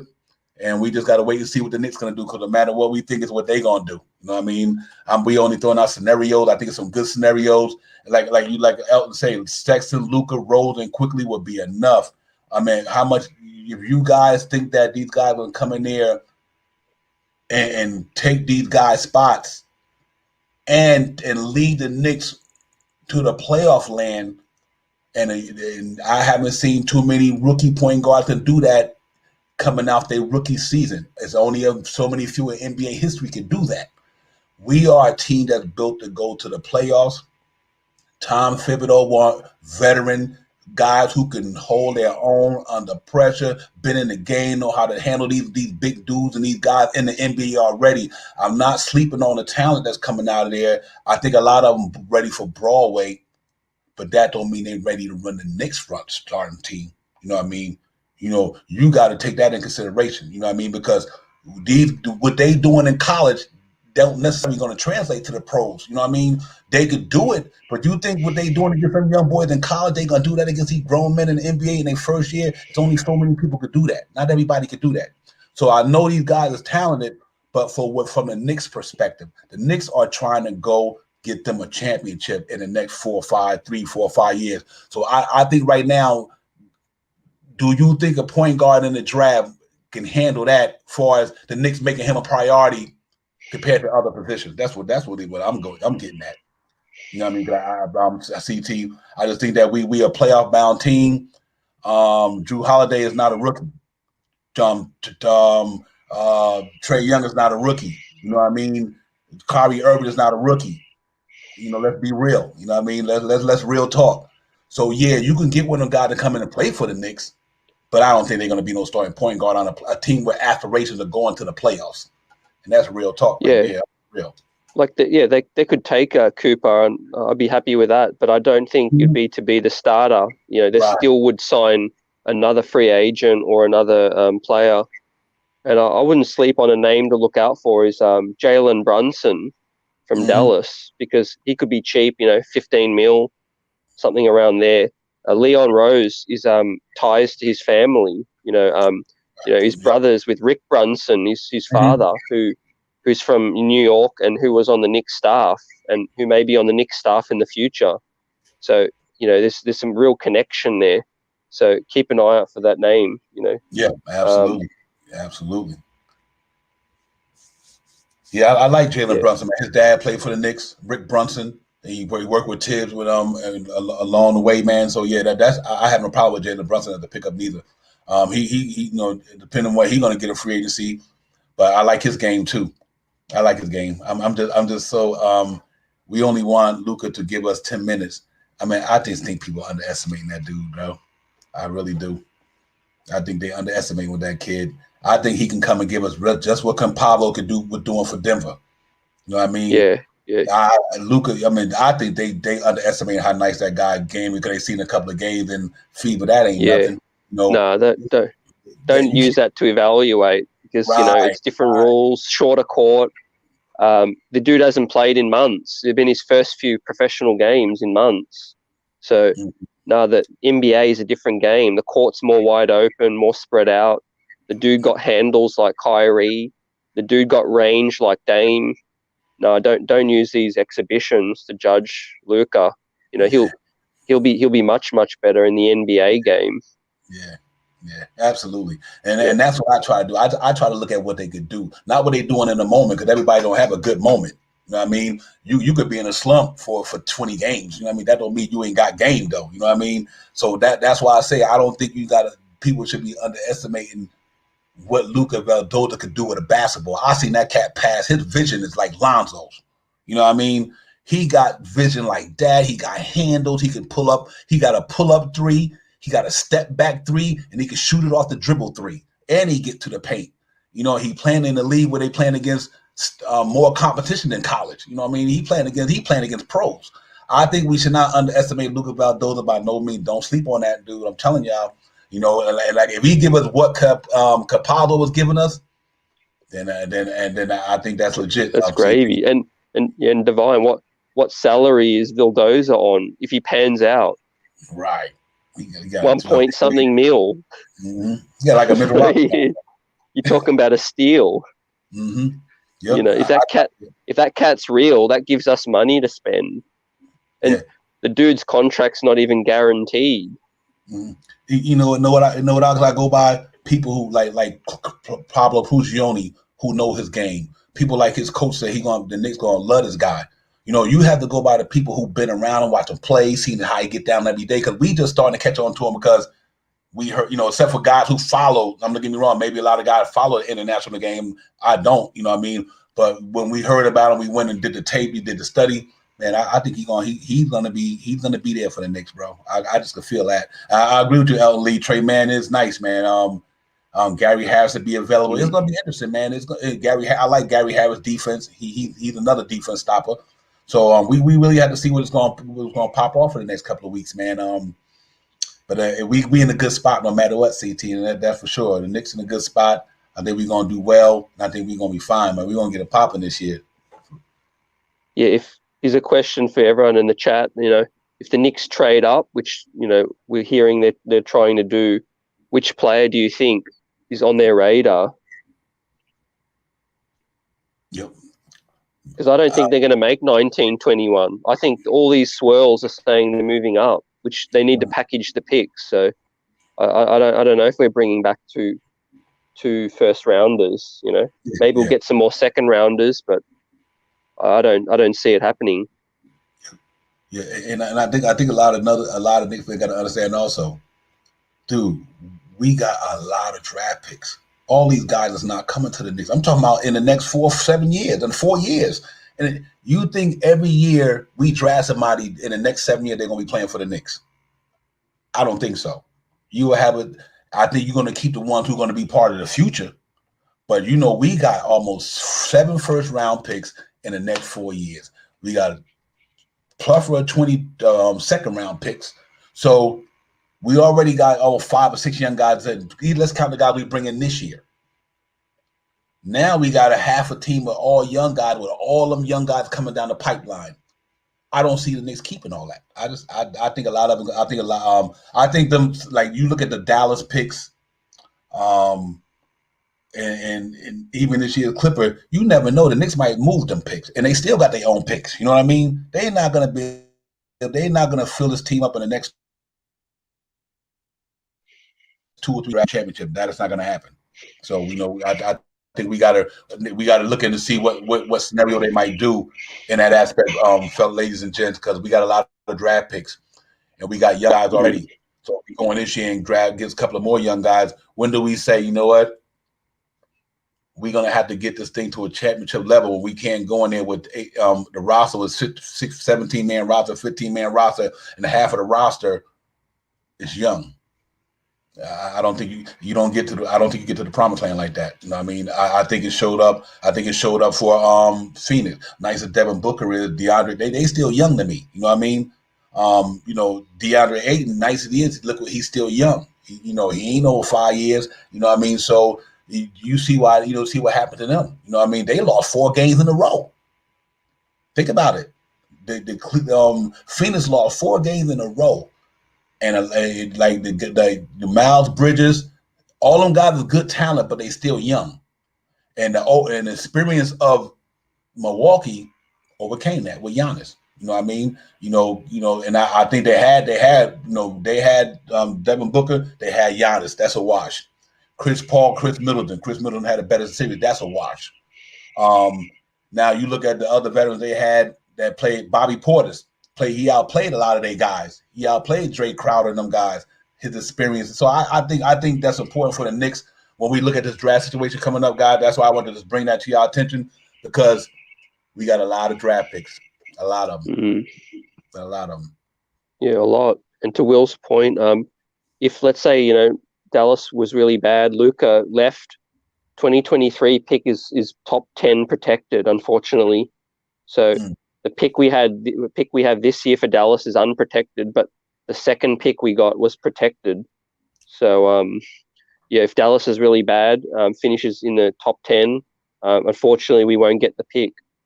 But so we probably kind of hope Luka stays there. So we end up, getting a pick outside the top 10. Yep. In any case scenario, that's possible. They might move. That's why I said they might move them picks. They might say we might move them. You know what I mean? That's what another thing that's so crazy. Could you imagine somebody in this year's draft said, listen, we'll give you, say if there's a guy that you truly think was special for the Knicks, would you give one of them Dallas picks with some picks in this draft? I'm just asking you guys. I'm not saying I would do it. I'm asking you guys on your opinion. You got 2 picks this year, and if they willing to take, let's say, the Dallas 2023 for somebody in that top 10, would you do it? If it's the player you want, if you play you really want. Yeah, absolutely. Yeah, I would like do I that. said, there's only so many roster spots. We need the best available talent. We already have RJ, Mitch, Quickly, Obi, Frank, and Knox. They may or may not be here, but 4 youngsters is already enough. And Quickly and RJ and Obi, they've shown enough to be worth putting investment in and keeping around. So you don't really want to add 3 or 4 more new young players to that. There's no point to that. We need to surround these youngsters with vets. Keep building up. The time is nigh because we had Atlanta coming. They made the Eastern Conference Finals. LeBron is on his last legs. Brooklyn's about to crumble. We're better than Boston and better than Miami now. The time to strike is right now, which is why I wouldn't be mad at a Damian Lillard trade. Yep. Yeah, because eventually we're gonna have to get there. I like the Frank Mato. I agree to Knox and both first rounders for Sexton. I gotta do that. I do that. Ain't nothing. Yeah. See, that's what I mean, man. It's interesting to see how people think about this stuff because no matter how we may feel about certain things, we do got to look at the economic part of it. We got to look at the future part of it. We got to look at they thinking a year down the line, 10 years down the line. It's not really about now. I think the Knicks organization, like, listen, Scott Perry, them guys probably say, okay, once this is over, what happens after that? You know what I mean? So I think that's where the stability coming at. And when we start thinking about what happens after this run here, once we spend this free agent money up, what do we do now? Where are we going to be in the next 2-3 years? And what I do like about it, and that's why I think people need to understand, let's say the Knicks go for it. They keep drafting right, which they doing. They drafting right, but they go for it. But in 2 or 3 years, if you don't get it or not, you get all that money back. You know what I mean? You get it back. So that you say, okay, the contracts expire. We're not going to resign, or we're going to trade them to a contender. So see, I think the Knicks are in so much of a good of a spot. I think we underestimate how good of a spot they're in because if you, like you say, you do give Kyle Lowry 2 years or you give this guy 2 years, and that contract the next year becomes an expiring contract. You're not really losing nothing by doing it because Kyle Lowry might say if he came to the Knicks, but next year he don't pan out to a degree, and Philly might want him. He close to home. He can help a contender. Also, I don't think we should be scared to go out there and spend money because scared money don't make no money. We already know that. You know what I mean? You got to be in it to win it, man. You know what I mean? I think we doing it the right way. We got young talent. We playing young talent. It ain't like we resting on our laurels and we not playing a young talent. Obi playing, Quickly playing. You know what I mean? RJ playing. People forget RJ. This is going to be his 3rd year. He's still young. So we got young talent down there, and we bring in a couple of more pieces. And a couple of more young ones. I think if you bring in a couple of more young guys, D. Ross, I agree with you. We need some stash picks. You know what I mean? So we got to make it happen, man. It's time for the Knicks to go ahead and get to that 2nd, 3rd round. I mean, what do Knicks fans want next year? Let me ask you guys, what do you guys want to be? Or where do you see our Knicks team being next year? What are your hopes and aspirations of our Knicks team next year? Throw that in the chat. Let me know what y'all thinking. Because I'm looking at least, depending on what they do, at least 3rd round, 2nd, 3rd, or fight for that 3rd round. I still think we could be in that position depending on what we do. And I just think that with all these other teams getting better, we got to make sure we're ready. And we got to make sure we're ready. The tanking thing is over. So, yeah, man. Yeah. The chat, man. For real. It's a brand new season, Other teams are going to improve. So we need to make the right moves, keep adding to the current talent we have. Let these dudes develop. I feel really good about our 3 young cornerstones, and let's keep building with that. And Daraz brought up a good point. We need some stash picks. Another reason I'm not mad if we package all our picks in a trade or to move up is that there's always these unsigned or undrafted talent that you can just sign straight as the draft ends. Bring them into training camp. See who you got there. So it's not always about just drafting players and hoping they pan out. There's so many different options. Every year there's undrafted talent that cracks the rotation. Yep. Yeah, I agree with you, Will. Will said, I want to see next year a real reason to think that we can win it all in 2023 and after. I agree with you. This year coming up, it should be a big test for our organization, Will. I think that to be able to go take another step. I think you just want to take steps. We went to the first round. Let's get to the second, maybe the third, and then somebody's gonna be like, you know what?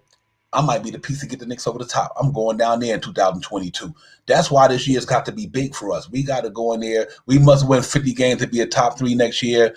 We need a veteran point guard to make that happen. I agree with you 100%, Elton. I agree with you 100%. Somebody who's been in the game and know the game and know the rigor mortis and ins and out of the NBA, know what guys' tendencies are. Because you asking these young guys to come in here, they don't know how Kyle Lowry move left to right. They don't know how Emmanuel quickly move left or whatever. They don't know these guys that's already here, and it becomes a learning curve for them. Unless they just straight talented, then I can understand it. But it's still going to be hard because you ask the guy to come out of college, and guard Kyrie Irving and know what Kyrie Irving do on the in and out every night. You asking a guy in college to come in the NBA and guard Damian Lillard and know that he can stop Damian Lillard. That ain't gonna happen. Let's be real. You gotta make sure you got guys who know these guys already. They've been around. They know how Damian Lillard move. They know how Lonzo move. They know how Trae Young move. You ain't gonna get one of these young guys in there coming in here think they gonna know the tendencies of these guys who've been here, who's been in the playoffs already, looking to win a championship. It's all right to draft one, but he can't. I don't think he's going to be the starting point guard for the Knicks. So that's the case. Get one, even if he's a backup to somebody or whatever the case. Unless he go in there and he ball out on them cats and he ain't got no choice. But I don't foresee that. I don't foresee that. So we got to really hope these guys come in here, man. You just want to be part of the team. You know what I mean? You just want to be part of the team. You want they want to get better. And like I said, this is a grown man league in here, man. It's only so many guys coming to NBA in their first year and put in work. That's not a lot of people. You know what I mean? There's only so many of them guys that come in here and do that. You got guys who've been drafted in the top 14, they do pan out. Look how long Lonzo to get the way he had. He was the number 2, right? Number 1 and number 2. Look at Lonzo just starting to get his footing. You know what I mean? Just starting to get his footing. Look at guys like Josh Jackson down in Detroit, who you thought these cats was going to be special. They got in the NBA and could not handle it. They could not handle it. Now you ask them to come to Broadway, Madison Square Garden, with the bright lights, the fan base, the tabloids, all the distractions, and come in here in the NBA and run the Knicks point guard situation from day one. Nah, I don't see nobody in that draft. I think Shrugs and them got a chance. That's tough, man. That's tough. It really is. Who do you guys think is going to make the biggest leap? Because this year was Julius. I feel real good about our young players. It's a first full off season with summer league, with some of the players playing for their teams in the Olympics. We got a full training camp this time round. If you had to pick one player, who do you think is going to make the biggest leap? If he's still here, I'm going to go out and let him say Obi Toppin. I'm going to say Obi Toppin. And for me personally, I think Obi Toppin, his skill, man, the kid, and listen, regardless of what you want to say about him, college or whatever, the man can get down. And it's a learning curve for him to come into the NBA behind Julius Randle. But to make a long story short, I think you're going to see a real, I think he's going to go from probably hit 4 points a game to maybe 11, 12 a game. I really believe he can do that because he's that talented. So, I agree. That's a smart pick. The The man was college player of the year, best player on his team. I like how he started to pop the three in the playoffs, That 3-point game is just going to unlock his game, incredibly. He's got the back to the basket, he's got good handles. If he gets the minutes, I think he would have made an all-rookie team this year if Julius wasn't on the team, If he was the starting four, he would have made an all-rookie team. It just took him a while to just get used to the environment, Right. And that injury set him back. Yeah, I think, exactly. I wouldn't be surprised if it'd be anyone. If it was Quickly, I wouldn't be surprised if Knox made a big jump, 1 year with Tibbs under his belt. Some of these players, it just clicks for them. Don't forget they're lottery talent. They might look like scrubs now, but they were drafted because they were lottery talent. Kevin Knox could still turn it around and click. He's 22 years old. He's got a jump shot. Smooth. It just has to start playing defense. Yep. Yeah, I think Quickly gonna take that step too. And that's another thing, guys. We got to be careful how good he might be next year. That's why we keep talking about all these point guards. I mean, I know we hear a lot of stuff. The Knicks interested in this, interested in that. I know we hear it in the papers, but you got to look at the Knicks situation. Emmanuel Quickly can easily be a Knicks point guard because he people might think he's a two because that's what he played a lot last year, but the man grew up being a point guard. So you never know.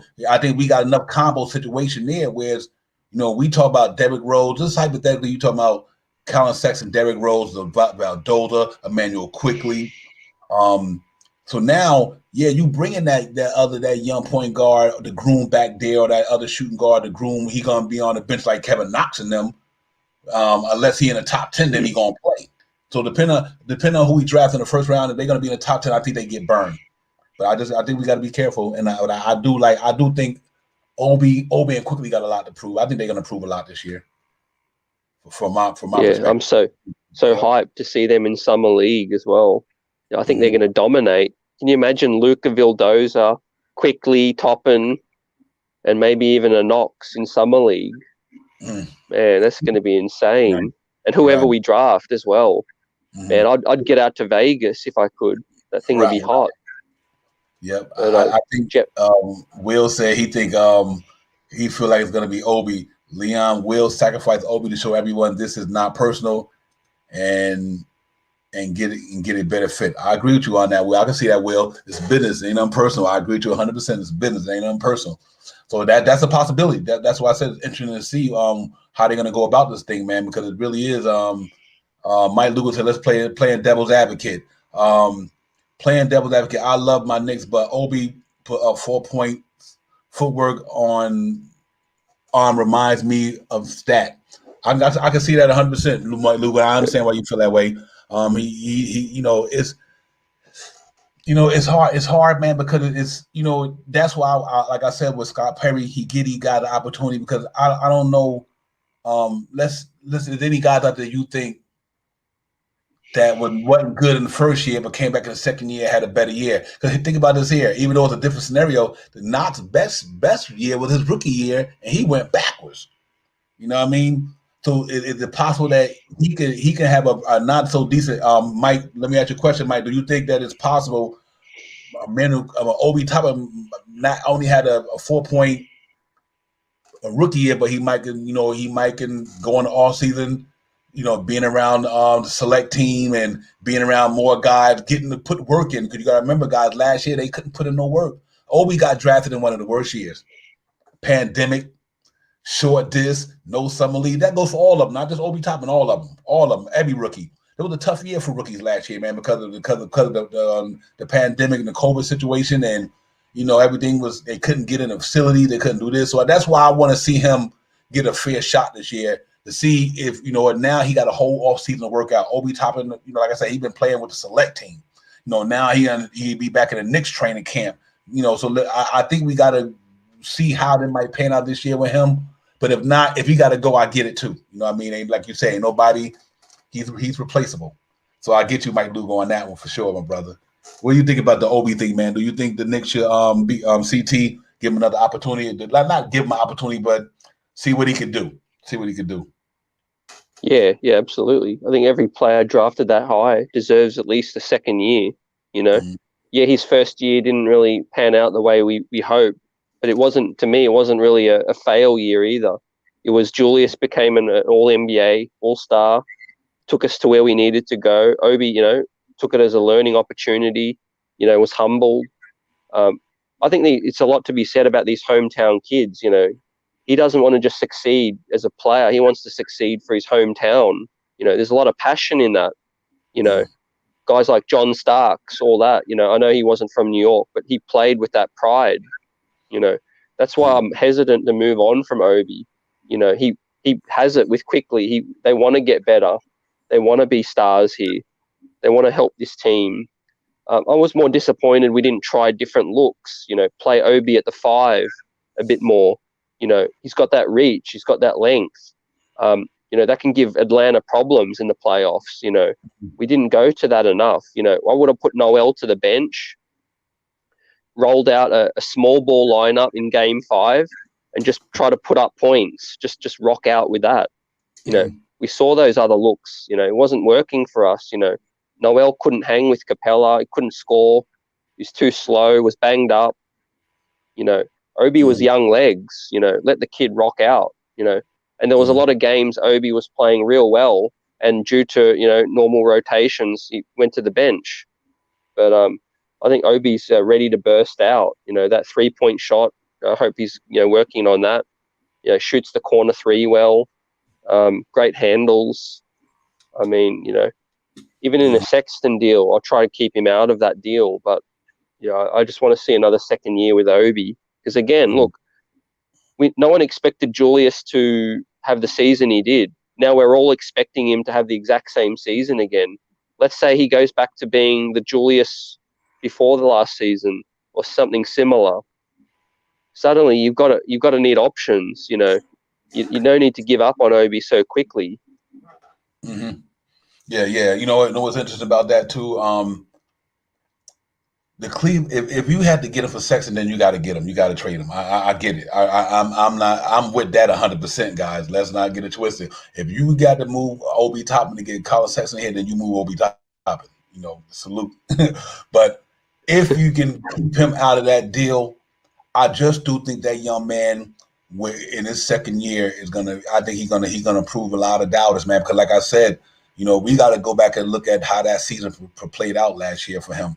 He was Julius Randle was getting almost 37 minutes a game, dog. 37 Mm. at so how many minutes do you expect Obi to get? And basketball is a game of rhythm.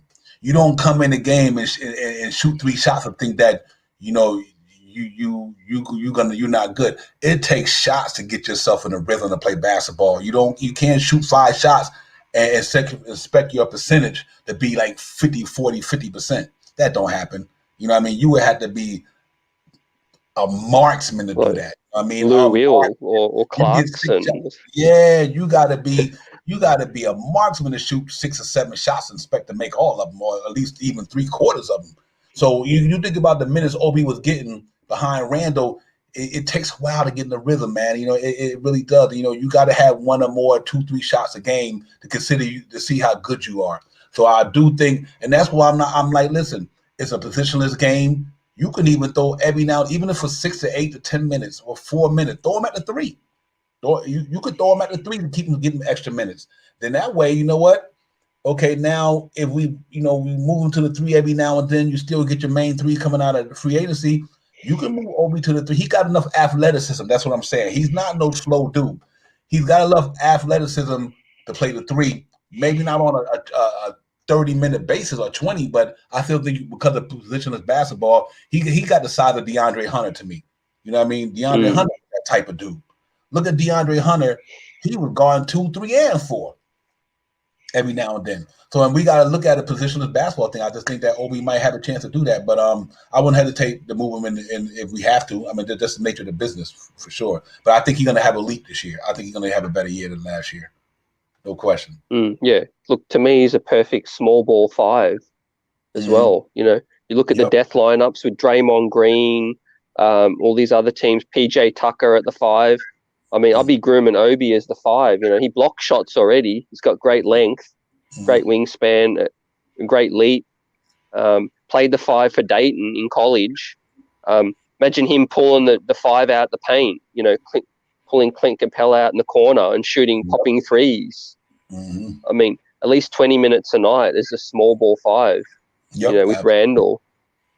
Yeah, you come behind Mitch or Randall. Why don't Cat get a foul trouble? You can come behind Mitch or Randall. You know what I mean?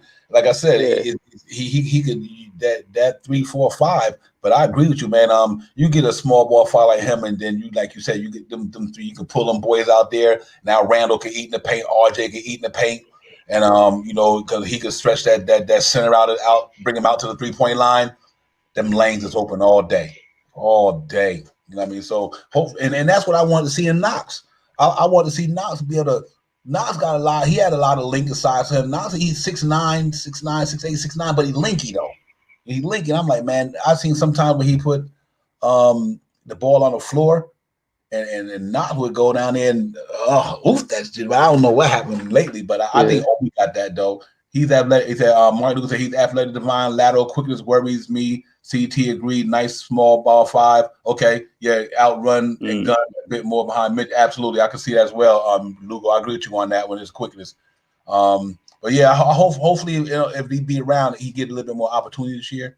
He really get to get a better feel of the game.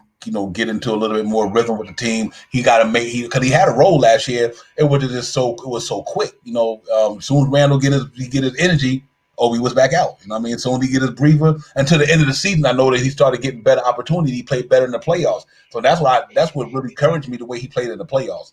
That him and Todd Gibson were like the best 2 in the playoffs to me for the Knicks this year. Obi Toppin and Todd Gibson. But the best 2 players, I think, in the playoffs in that first round that we had. You know what I mean? Other than Derrick Rose, obviously. Excuse me for saying that. We forgot what he was doing. But yeah, I like the way he played. I like what I seen at the end of the season, that he started getting in tune with the game.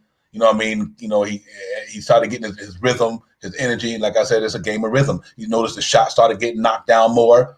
I just think that he put that ball. If he could head pump that 3, put that ball on the floor, and with his athleticism, man, that cat would be crazy. So we hope it pan out that way for them dudes, man. But salute to everybody out here, man. It's good night. Salute to the chat. Will, Mike, Elton, Camilio, Tim, everybody, man. Jet for life. If I miss you, 19 Con, everybody, man. As the chat go on, the names get longer. But I'm glad y'all in here. Mike Lugo, salute. Camilio, y'all already know what to do, man. Y'all keep running them up with that stuff, man. And everybody out there on Facebook, Instagram, all over the place, man. You screaming, hit us up, man. We here, Knicks Real Talk, the night show. My partner in crime, Bronx Jedi, not in the night. He's in the back, but I got CT, my other partner in here, man, from the streets of buzzing. And we got the chat with, how we do it down in there. Good night, nice night, man. We just talking Nick for a while, man. But yeah, what an interesting thing we got going on, man. Y'all make sure y'all hit the like and subscribe buttons, man. You'll follow the show. Tell your friends, your family, man, if they love Knicks basketball. We got content down here. We just bring it with the chat. The chat, they the show too. So y'all keep bringing it down here, man. We can get it popping. But y'all make sure y'all like and subscribe, man. Let me get to that level so I can bring y'all some more stuff to add on to the show to make it better.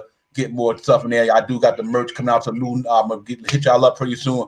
Some real nice new Knicks Real Talk merch popping off. Real nice. We're gonna be able to do the phone call thing soon, man. I'm working on all that good stuff before the season come up. So next season gonna be fire as well, man. This season coming up, I'm sorry. I'm gonna bring some more stuff to the show, man. We get it better and get more wise about it. Panel members get more exposed. So we're gonna be bringing it, man. So y'all stay in tune. We family down here. We here for you, man. Y'all make the show. The show don't make y'all. Without the fans, ain't no Knicks Real Talk, man. So it's all good. I'm not sure, Frank. Y'all know Sim got the draft party popping off down there in Atlantic City. Am I right? Is Atlantic City?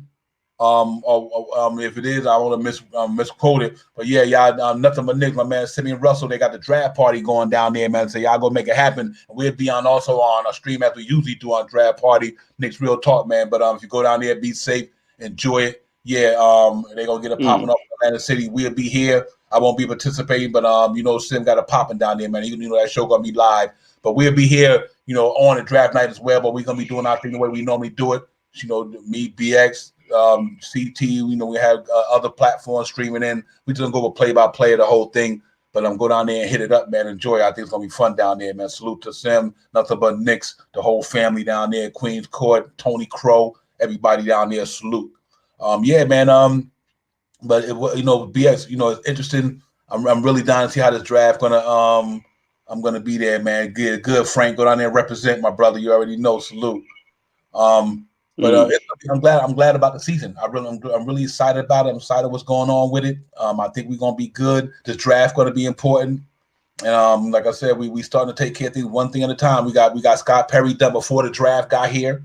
See, then that's another thing that's interesting. People, they signed Scott Perry before the draft, so he will be in that. That's important. Going in there, he gonna be in the war room or in the green room with them guys, man, making them decisions and everything like that. So that was a real positive move by the Knicks. That tells me and shows me how serious they is about this. They signed him before the draft. You know what I mean? Because you look at what he did with the draft. He got us. So with him and all the other guys they brought, I think it's gonna be special. So salute. That's why we wanted to give him his love at the beginning of the show, man. I think that was real nice for the Knicks to do that, get that thing out the way, get it situated, and we can keep going, moving forward to the next step, which is gonna be draft night. So yeah, man, we got a lot of scenarios to go over. We move up, me. I'm on the Davion Mitchell thing. I'm on that, man. I like the Brogdon thing. And if we don't, and I will love to see how that Jared Butler thing going to pan out. I think that's going to be a sleeper. If he's medically cleared to do the right thing, yeah, watch out for. I think Jared Butler going to be the speak. I like Trey Murphy III. He's going to be special. So they got a lot of things popping off, man. I think the Knicks going to do well with that. I think we're going to be well. I'm good. I'm excited about the season, CT. Yeah, we have options. Like that's all you can ask for. Exactly. No one knows which way we're going to go. There's no more leaks. We can trade back. We can trade up. We can trade for picks. We can trade for players. And we got the right people in the room. Like you said, we've got these experienced front office execs, the well-connected, working dudes out. Don't forget, last year we didn't even be able to work people out. Now we can live workouts. Walt Perrin, draft guru, going to put his magic touch on these picks, and I'm excited. And then we got free agency kicking off straight after the draft. Then we got summer league straight after that, and we got a little bit of Olympic sprinkled in. Then will be media day. Then will be training camp. We'll be back here talking Knicks real talk again, getting it popping. Yes, and it's only way up from here. I think we're moving up. I think that Kelly Oubre thing. I saw a video today. He's already talking about the Knicks on Ian Begley's show. Did you catch that? Right. Yes, indeed, absolutely. Yeah, man. I think that's doable right there. I think he's a Tom Thibodeau type of player. I just think he'd make Tom Thibodeau think of somebody like Luol Deng, somebody or somebody in that nature, that size, and play like that, man. So I think he's just one of them type of players that Tom Thibodeau would like. Yeah, but I watched that clip, man. I watched that on Ian Bigley and Sport SNY, man. I seen that, and I was like, okay, I like what he was speaking. CT, I really like it. When I listen to guys talk, I see if they here for one reason only, or they here because they want to get paid, or this guy really got a desire to be better. He want to prove to people. Them the guys that I look for. You know what I mean? The guys who got something to prove and let you know that because I was in this situation don't mean that you haven't seen the best of me. You know what I mean? You've seen the best of me. And so guys like that, that's why I like him and these Colin Sextons and these guys, man. These cats got something to prove. They hungry. They play hard every night. They go out on the floor. They leave it out there because you got guys who don't leave it out there. They they get that money, but they not leaving it out there. And I just think that I like Kelly Oubre, what he been through. When he was coming out of Washington, when he was playing with John Wall, I'm like, this boy gonna be nice. I was like, man, his cat was like, he got that it factor. So I think I'm hoping I would love to see him down here. That's for sure. That is for sure, brother. Yeah. Him and Colin He's athletic. Yep. He's athletic. Can run the fast break. Slam it on you. That shot, if that shot improves as well, and I was surprised that video. It was like free agency hasn't even started, and he's still talking about another team. So I'm like, is that allowed, or could he be fined? Well, he's a free agent. I don't know if the team could do it, but I'm not sure about him because it's like okay. Yeah, I'm not. That's a good question. I had to find out about that. Your piece free agency hasn't ticked over. Yeah, man, I gotta do that because players talk. Unless when he was talking, he didn't say he his way to say that he wanted to go to the Knicks. He talked about it, how nice their organization was, what they doing. So we'll see. But Yeah. I ain't got no problem with it myself. I like that. I like that side. I like what he got. I like what he brings to the table. You know what I mean? So, and you got to start somewhere. You know what I mean? You got to start somewhere. And I think like I said, if you're going to get Reggie Bullock 13, 14, you might look at Kelly Oubre. To me, Yeah. that's and for I think sure. that tells us that Alec Burks has gone. So they're looking at Bullock. Maybe they're looking at Oubre to just slide into Burks' spot. Yeah, because we need size down. I think we caught with Julius Randle because he had to play the 4 at 6'8", 6'9". That's why Mitch is going to be so important to me, because we need some size down there. You know what I mean? Like I said, you look at these cats that's winning these rings, man.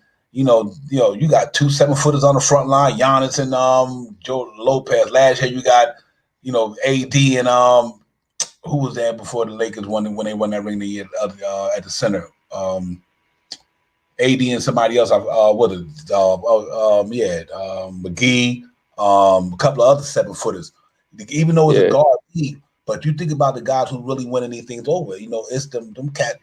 So to me, Julius Randle needed some more length around him. I think you get some length around Julius Randle, it makes his game even better. You know what I mean? And I think that's what we need to do. So I like Oubre. I like Kelly Oubre's length. I think he got his wingspan is phenomenal. And I just like that, and so we'll see, man. We got some good options, man, for sure. We ready for it. God, we, like I said, what a night, man. We here chilling, cutting it up, and we know we doing what we do, man. But other than that, man, I'm looking forward to the draft, guys. I hope we move up in that top 10 and get somebody who really can have an impact on the team. Or if we don't, whatever option we go, CT, I hope we just get some good players, man. And I think we will, because I think quickly panned out. Remember 2020, 25th, 23rd pick, whatever the case may be. I forget a lot more than I know.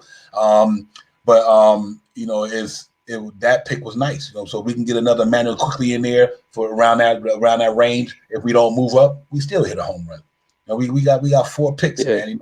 We got to make the best of it. So that's why I like that Intel connection with Kentucky. No one else would have taken quickly that high. People were like, man, what are they doing? But we had genuine Intel connection. Now with this Isaiah Jackson, that's intriguing. Do they know something about him? Other teams don't yet know. Maybe the dude got a 3-point shot, got some offensive game to go with that, crazy shot blocking. Yep. That'd be unreal. Yeah, I seen that a clip of him earlier and with the Kentucky, and he was shot. He got a nice shot. He shot it from around the top of the key. That thing looked nice. I'm like, okay, the kid can fill up, and he's gonna be getting the oops. I just think that somebody like that behind Mitchell Robinson. I think the key to get him to me is somebody like that, just in case we don't sign back Mitchell Robinson. We still got a young man just like we drafted Mitchell Robinson at the 36. We drafted a young man just like him and Isaiah Jackson who can become a Mitchell Robinson. So that's why I said we got a good place to be right now. We in a good place, man. I just hope we do the right thing. You know what I mean? I think we will, though. I like Isaiah Jackson. I think he could be special. You know what I mean? Especially if we bring back Todd Gibson. Now you still got a veteran presence down there.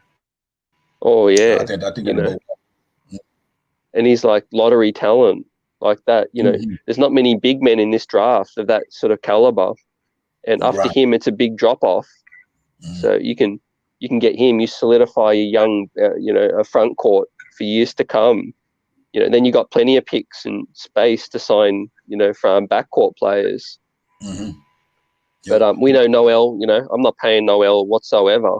I appreciate what he gave us. Threw his body out there. The man earned himself a pay rise.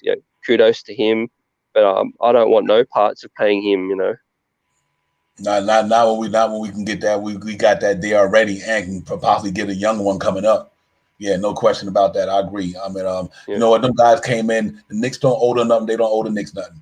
We gave you a 1-day deal, and so you obligated. You stay obligated to your 1-year deal. You did it, and that's it. So the Knicks, if you want to go somewhere else, the Knicks understand. If the Knicks felt that way, they would have gave you a 2 or 3 year deal. They understand it's a business. If somebody gonna say I'm gonna get Noel 12, 13 million, Noel better go get that money. You know what I mean? And the Knicks understand it. You know what I mean? It ain't nothing personal. It's Yeah. business. It's just business. It ain't nothing personal. You know, it's just business, man. You know what I mean? Alex Burks, somebody gonna drop 9, 10, 11 million on you. The Knicks understand that. You gotta go do what you gotta do. And you know, and we don't have to put out the money. We can go spend it on somebody else. But if they feel like they could be part of the thing, then they bring them back. So it's a good place to be in for both of them.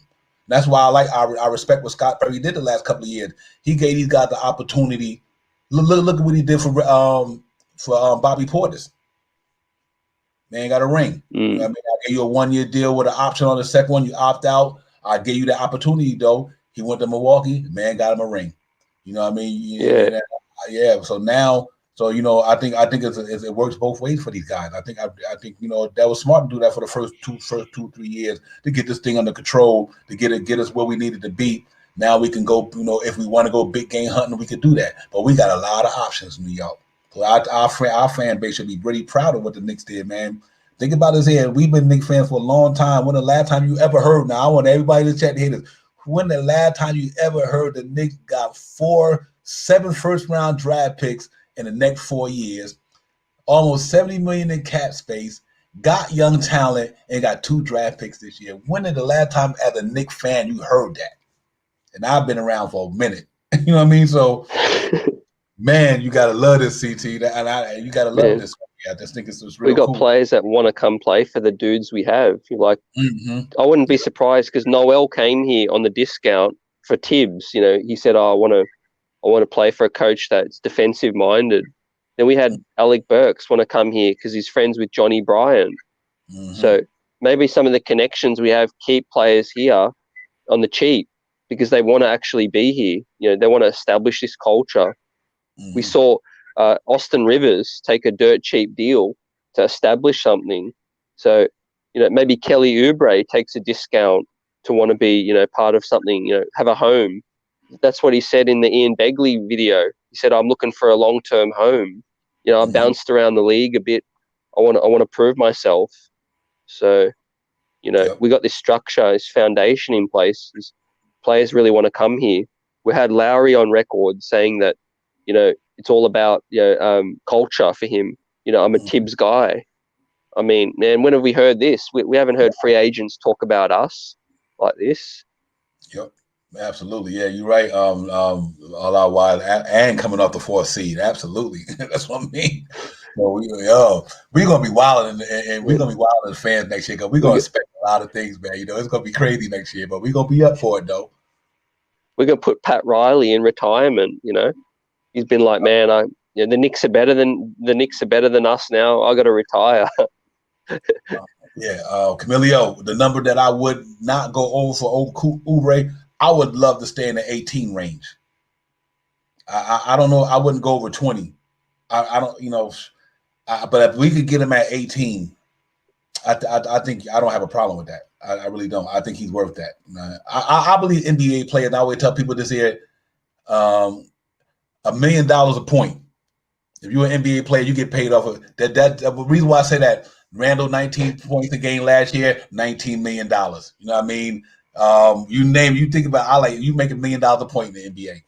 Durant, 27 million or more, they get 27 million or more. That's how the ball bounces. You know, so except Sexton giving you 24, and you can get him for 6. Right. That's what I'm saying. I think we, hey, Mike, I agree, man. Get me Sexton, get me Oubre. I like him. I'm happy with him and Oubre. Colin Sexton and Kelly Oubre, you get one in a trade, and hopefully you don't have to give up too much for him, and then you get one in free agency, and you still got cap money going into 2022. You can't win. You can't lose with that. You can top up your bench, man. You can get like a you could have DeRozan coming off your bench if you want. I mean, we got so much options. Check this out. You get them two, you can go give Carmelo Anthony a couple of, you know what I mean? That dude, he can do it like a lot of other people still do it, and he ain't looking to be no man. He ain't looking to be his veteran leadership will go unquestionable in New York City. He's a bucket getter still. What? Man, so Knicks in a good spot, man. I think it's gonna be on and popping. I mean, Okay. we got expectations this year, and I think they know that. I think they know that. These guys know what they up against, man. Our fan base now gonna expect us to be better than we were last year. So they got to do that. You know what I mean? They have to. They just can't say we're gonna come here and wind up being the eighth seed or being the 10th seed. I don't see that happening. I think the Knicks know that they gotta go to another level. There's different levels to it, and I think that's part of the maturation. I think now we went to the first round. We got to get out the first round and get to the second. That just got to be what they're doing. Yeah. And then after that, we go to the next level. And by then, hopefully, we'll be sitting there with a banner or something, But I think there's different levels to it. But I think they are ready for it. Driver's seat. We are in absolutely, D. Ross. We are in there, bro. Elton Lee says that Oubre had that extensive interview. Yeah, he said about, get this, he talked about that Warriors game that we punked them. Mm-hmm. He took notice. So a lot of players took notice when we played physical this year. We played hard, Mm-hmm. and they were like, "Man, these aren't the same Knicks." I want to be part of that. And in the Lowry interview, Lowry was talking it up with Randall and RJ at the free throw line after the game, dapping up Wes, dapping up Tibbs from his USA days. I mean, we're building relations, Mm-hmm. Yeah, absolutely. And don't forget, New York City. A lot of players want to flock here to be part of something special, be part of that. What Milwaukee's doing right now. Bring a franchise back from obscurity back to the top of the mountain. Man, you'll be a legend. You'll be like Larry Johnson, still getting paid if you win with New York.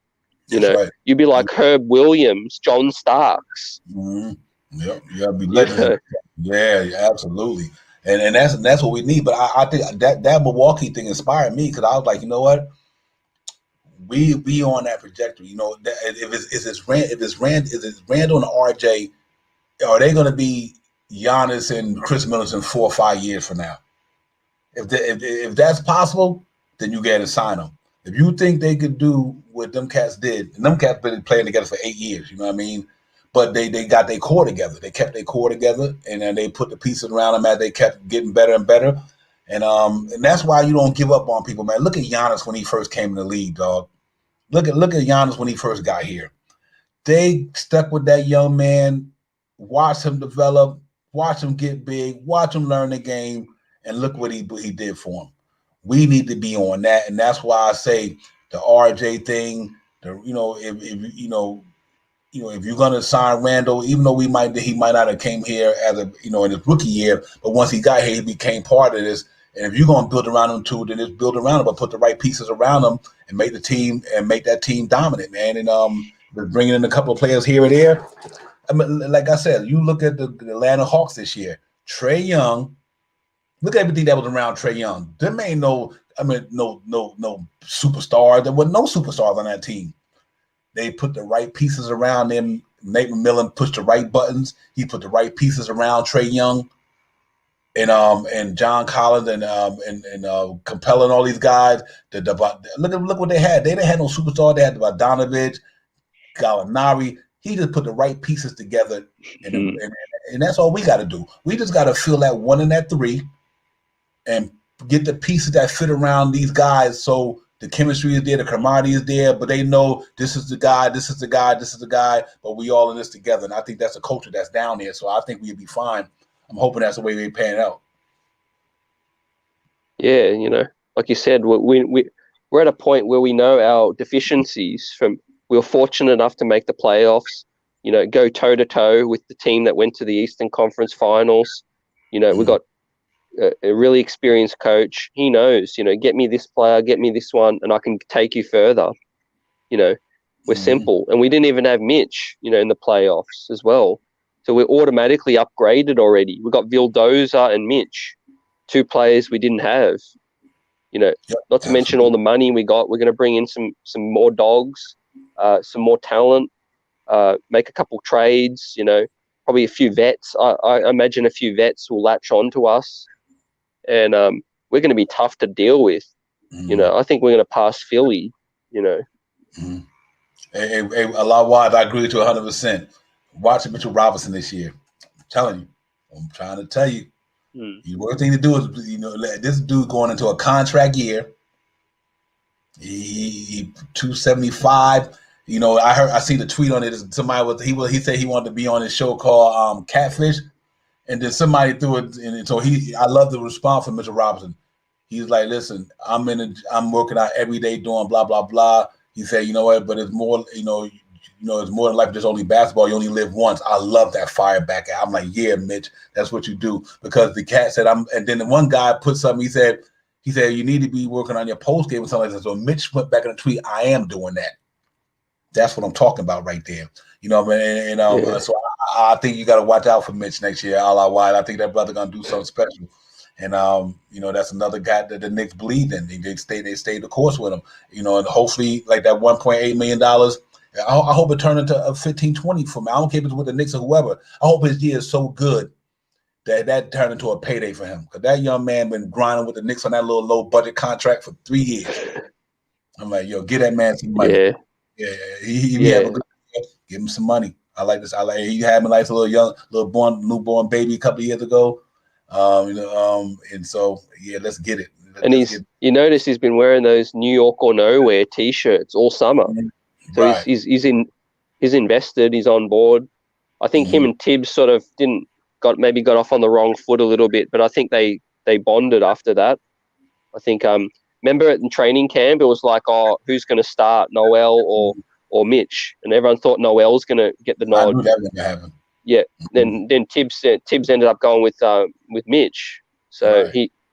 he knew, and to that point, if he just gets a little bit more offense, I'm down with it. And I think I think he will.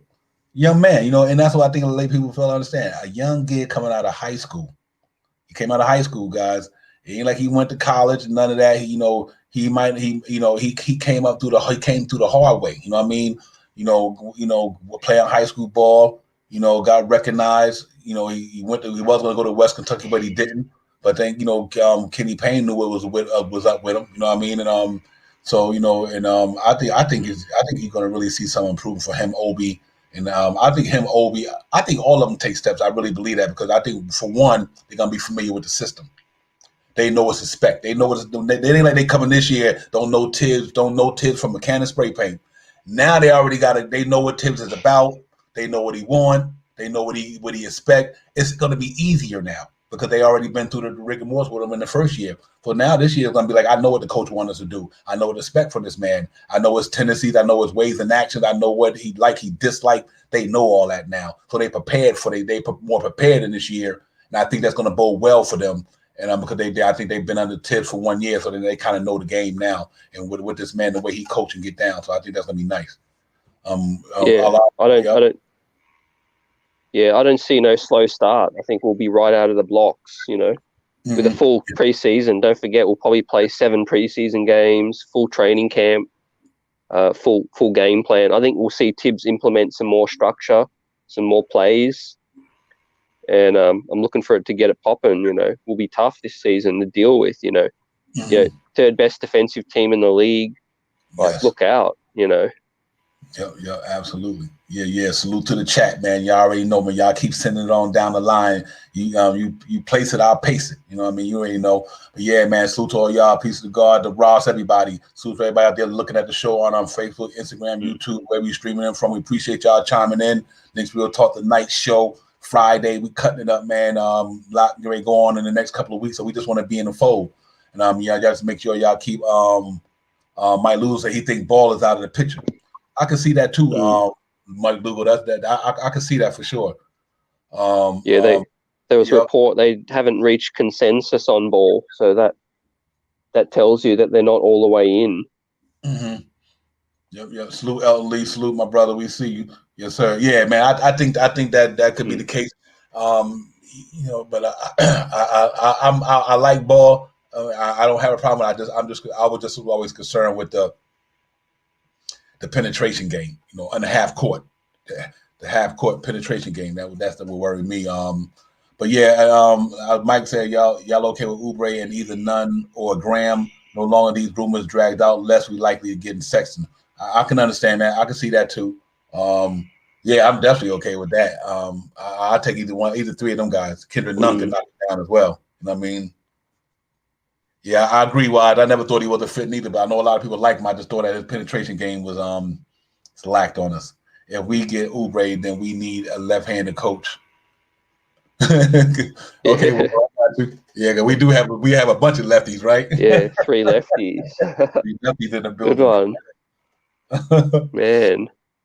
But I'm just glad this draft is coming. I mean, all these rumors and that. I just want to get it cracking. Yes, yeah, absolutely. We ready to get this thing popping now. Time is build or be killed, build or destroy. Our wives already know. We got to build on this thing and destroy all that other crazy mess out there, man. So we gonna get it popping though. I'm excited. I'm excited, man. I'm ready to rock, man. For real. I'm ready. I can't wait till the season get here. I'm ready. I'm dying to see what we're gonna draft. I'm ready to see Summer League. I'm really ready to see Frank Sunday. I'm ready to see what Luka gonna do in the Olympics. We got guys in the Olympics balling. I want to see what they're gonna do. I'm gonna keep my eye on Luka, and Frank is with the Knicks until he ain't with the Knicks. So these guys they're gonna be on the world stage, man. They're gonna be the world stage. Now we get to see Luka on the world stage. You know what I mean? And that's gonna be awesome. Yeah, Frank's playing for a contract. Don't forget. Yeah, right. He balls out. He's going to be hungry. He balls out. He gets a bigger deal with us or a bigger deal with another team. And we know with France, he's going to play 20, 25 minutes. So that's his chance. Maybe he stinks it up and we get him back on a cheap deal. Yeah, absolutely. Yo, salute to Craig Wright. Craig, what up, my brother? So salute. Yeah, I agree with you, man. Sexton does fit RJ timeline. Absolutely. That's a good one there, Craig, man. You already know, man. Like and subscribe, man. We thanks for coming in here. Good text chat. I meant to say, yeah, I like Sexton fits it very well. That's why I like it. I like him, and I think he fits the timeline, and he can go get it too. You know what I mean? So let's hope we can talk that back up. And he's a Tibbs dog. He's a Tibbs player. Mm-hmm. Yep, he is. Yeah. Absolutely. Yep. And I think Sexton. We haven't seen an official report, but I think Sexton prefers New York. Like it's tailor made for him to make his name. Mm-hmm. Yeah, you need guys who can handle these lights. You know what I mean? He can do that. Him. That's what I liked about RJ, man. RJ, like, man, I ain't letting this get to me. I'm coming here and I'm gonna put this work in. You know what I mean? So I like what RJ heart bright lights. Julius, think about when Julius first got here. Remember he was missing on free throws at the beginning, the first game of the season, and then people were booing him. Everybody wanted Julius out there, but you know what? Julius stayed the course. He like, I can handle these lights, these bright lights of Broadway, and look what happened. You know what I mean? So we need guys that got that mentality. I really believe that. We need guys that got that mentality, man. If we are running the team, what's the rotation looks like next season? I would be Sexton, RJ, Kelly, Randall, and Mitchell Robinson would be my starting five going into next year. For me, that's what I would like. It would be that right there. Mike Lugo. I would love Sexton at the point guard. I love RJ at the two. I love to bring Kelly Oubre at the three, Randall and Mitchell Robinson. I think that's a young, athletic, defensive, decent for sure. You know what I mean? I'm like, man, so them all athletes right there. All them cats can get it. You know what I mean? Every one of them can play. That would be me for CT. Yeah, that'd be a load. Mm-hmm. And actually, this just hit me. But one dude in the chat put RJ is his player to make the leap. Imagine if RJ gets most improved player. Mm-hmm. I can see that. Yes. Mm-hmm. I thought he could have got it this year. Yeah. He went from 14 points to 17, went from 60-something% free throw to almost 70-something, went from almost 40% from three, rebounds got better, defense got better, assists got better. RJ had a great second year, man. His bounce back year was awesome. I was like, whoa. So and I think that was I had him there. I had Randall. I had him in the conversation for MVP, and I had RJ in the conversation for our most improved player. He took a nice leap next year. I think RJ next year go to 20, easy. Yeah, easy. He go to 20 points a game next year. This year coming up. I think RJ it could put up 20 consistently. So easy, in his sleep, and the dude getting stronger and stronger every day. There was a video with Kawhi Leonard trying to back him down, and he couldn't even move RJ. Think about that. Sexton, I Art, mean, Trey Murphy, Randall, and Mitch. Yeah, a lot wise. I ain't mad at you, bro. yeah, that's legit right there.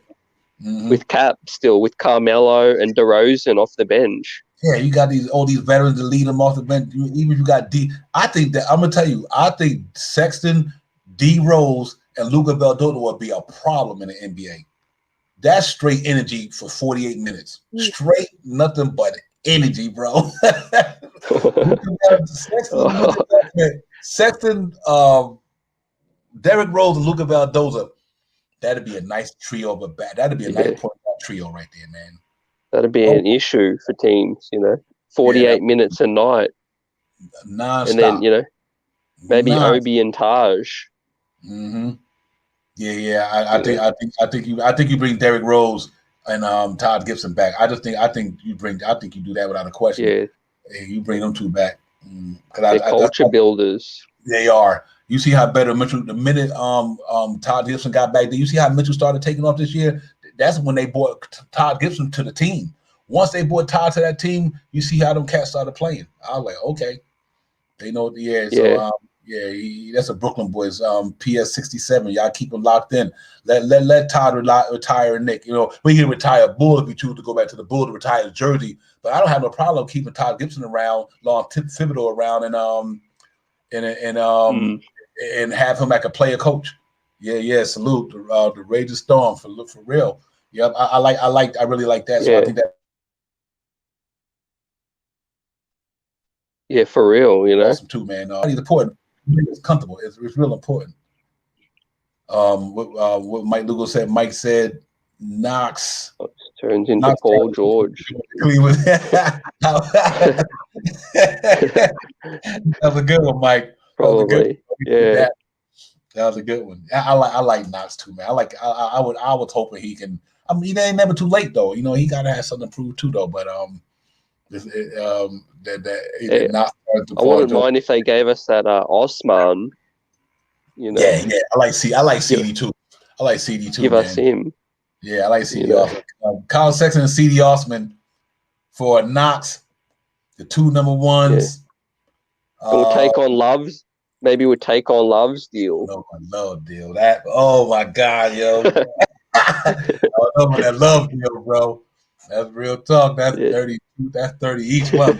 Love is love, though. But at least, I don't think they're gonna do that because of next year's cap situation with a chance to get a free agent. But I like CD though. I like CD Osman now. I think you would get him in the Colin Sexton deal. I wouldn't have no problem with that if it don't hurt. Yeah. Yep, CD Osman. To our last point, we gave him Dot already, and he played better with them. Right. Exactly. We'll give them all the former Knicks. Yeah, we'll give them Frank, Knox, and Dot can be Cleveland starting. Yeah, right. Wouldn't that be funny? Cleveland. And there's another cat. What do you think of that cat, Jared Allen? They might not pay him. That's the reason why I thought they was going to move Sexton they can move Sexton, get somebody get another point guard where they got Garland there, get somebody in the draft young, and just in case they want to sign Jared Allen, so they won't have to sign Jared Allen and Carl Sexton. That's one of the reasons why I thought they was moving Sexton for not having to pay that money. And maybe they do sign Allen. You know what I mean? So they said they want. They got Isaac Okoro. Who they got? Larry Nance Jr. I don't know if his contract is available, and I'm not sure. And I think you got Kevin Love there. Who else is down there? They got who the other center that's there with Jared Allen's another center there too. It was Drummond, but they moved him. They moved him. But no, they moved JaVale McGee to JaVale McGee as well. They moved him to Denver. Right, was it Denver? Yeah. So yeah, they might sign Jared Allen. They might want to sign Jared Allen. They might say, you know what, that's why we moved them to move Sexton to get that money and to pay my man. And they just draft another Sexton, somebody close to him in the draft though. Yeah, they got pick Yeah, 4, I think. Yeah, on the Nets, right? Yeah, absolutely good. Thanks a lot. Well, I appreciate that, brother. Yeah, he said Prince is there too from the Nets. Yeah, Torian Prince. Yeah, That contract got to be done pretty soon. I'm not mistaken. Should be close to it. I think that Obi deal gets it done. I think I can see them wanting, bring him back to Ohio, bring back Knox, who they were high on as well. I mean, it's a win-win for both sides. They're not looking to pay Sexton. We are. I mean, I can see it happening. Yeah, he fits the timeline. He fits the timeline for sure. Yeah, you're right, Craig. Right, that's exactly. I think you in a better spot to get Sexton because they want to move him, opposed to, we want him bad. They can't fleece nobody for Sexton. I'll tell you that much right now. They can't fleece nobody.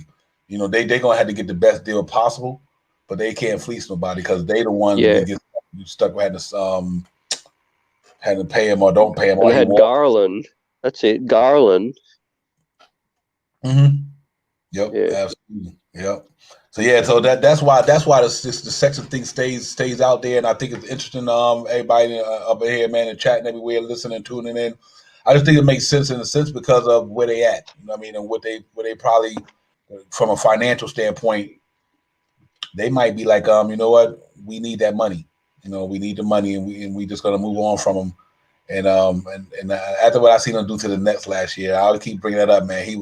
That brother was giving it to them cats. They was going mount on him and Kyrie and them. I was like, he was like, he wasn't scared of the moment. He was getting busy against the Nets. I'm like, okay, this boy's showing up right now. A couple of games he did against them. I'm like, so I would love to see him have an opportunity to get a point guard in New York like that, who we haven't had, since Derrick Rose signed back when the Phil Jackson was here. Derrick Rose had a good year that year. The Knicks didn't do nothing. He was averaging 18 a game that year.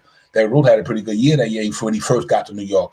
It just unfortunately we didn't do too much with it. But him and KP and Melo, I thought they had a nice thing going. The defense was suspect, and I guess the coaching wasn't where they wanted to be. But he's one of the best guards we had since D Rose came here in 2018. So that's why I'm like, if you can get Sexton on that deal, you go ahead and grab him.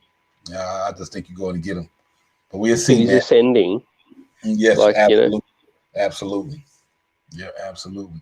Yeah, man. Salute to the chat, man. A lot wise, Deep Ross, everybody, man. We here, man. Next Real Talk, the night show. My partner in crime, Bronx Jedi Sports Jedi, couldn't be in the night, but we got my man CT. The streets are buzzing. We in here, man. Doing what we do.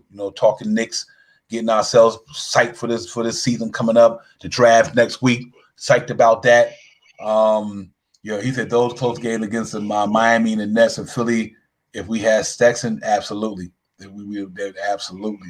That's why I would love to see that, man. I'm gonna stay hoping on that one. If we don't so well, but yeah, I think we gonna shock the world next year. I think so. So we just keep it popping, man. And Mike, that's another brother, Mike, good one, man. I like Terry Rozier too. He got an aspiring deal. Yeah. I thought. Remember last year they were going to try to get him and Monk in that Randall deal. That's probably what got Steve Mills fired. Scott Perry was like, nah, you ain't nope. And then after that, what happened? Steve Mills got fired. Yeah, that's the thing, like you don't sell low on a player, when they had a bad year. Right. We brought Randall in on a cheap deal so that he could ascend and become more valuable. Mm-hmm. So, like I like Rozier as well. I've wanted him on this team. He could have helped us in the playoffs. Yes, he could have. Yes, a lot of games. Scoring guard. Tibbs. Yeah, he's only on 18 mil. Mm-hmm.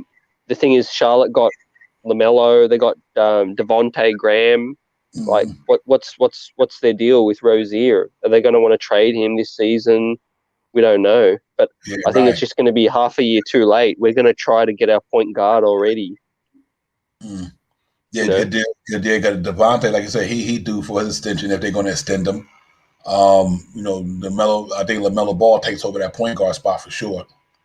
So if you're gonna use Devontae at the off ball because of the way he knocks it down, then that leaves Terry Rozier. They might keep all three of them. They might run it back with all three of them. Who knows? But I think they're gonna. I think to me, they probably wind up doing the Devontae Graham because I think that the year after that, Rozier is due. He due, so they can move that 18 million. They can move that 18 million. That gives them a chance to sign Graham and move that 18 million that he got, and they don't have to worry about extending him, giving him more money the year after that. And that way they not cap strapped with them three players. So that might be interesting. They still got that 30 million they gave Gordon Hayward. You know what I mean? You got some other. So we'll see. He's another guy. Might agree. I wanted Rozier myself. I think Rozier. He's another cat been ascending. He a dog in him. He got dog in him too. And, look at Boston. Ever since he left, what happened with Boston? Right. Yep. That was a bad move.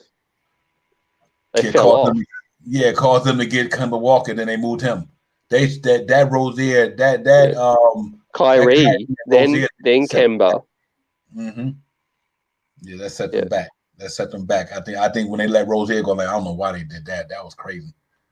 But yeah, I hope he's another guy, Mike, that's out there, man. So I think we got a lot of good options out there. I'm a firm believer in the Sexton, D Rose, and Luka Valdoza, though. That's where I'm going with that. I'm good with them three. You got a veteran, a young and ascending one, two young and ascending one. One of them is borderline. One of them pretty much could be an all-star if he keep putting up the numbers he putting up. And then you got Luka Valdoza. He's gonna come here and give you what he's gonna give you. So I think we good there. That'd be the strongest point guard tandem we had in years that I can remember in New York. Him, Derrick Rose, and that we ain't had 3-point guards and on one team at one time like that since I can remember. Oh, so, and then you got Quickly as well. Right. Another combo guard. Sexy combo too. You know what I mean? This is like it just don't stop. You know what I mean? I'm like, whoa. Yep. There's a lot of talent for that 32 pick. There's a lot of great wings, shooting guards. That 32 pick that they might pull up someone, like a Quickly was, another diamond in the rough. Yeah, absolutely. Why throwing IQ? Absolutely, you're right, man. That's what I mean. We good. It's gonna be interesting.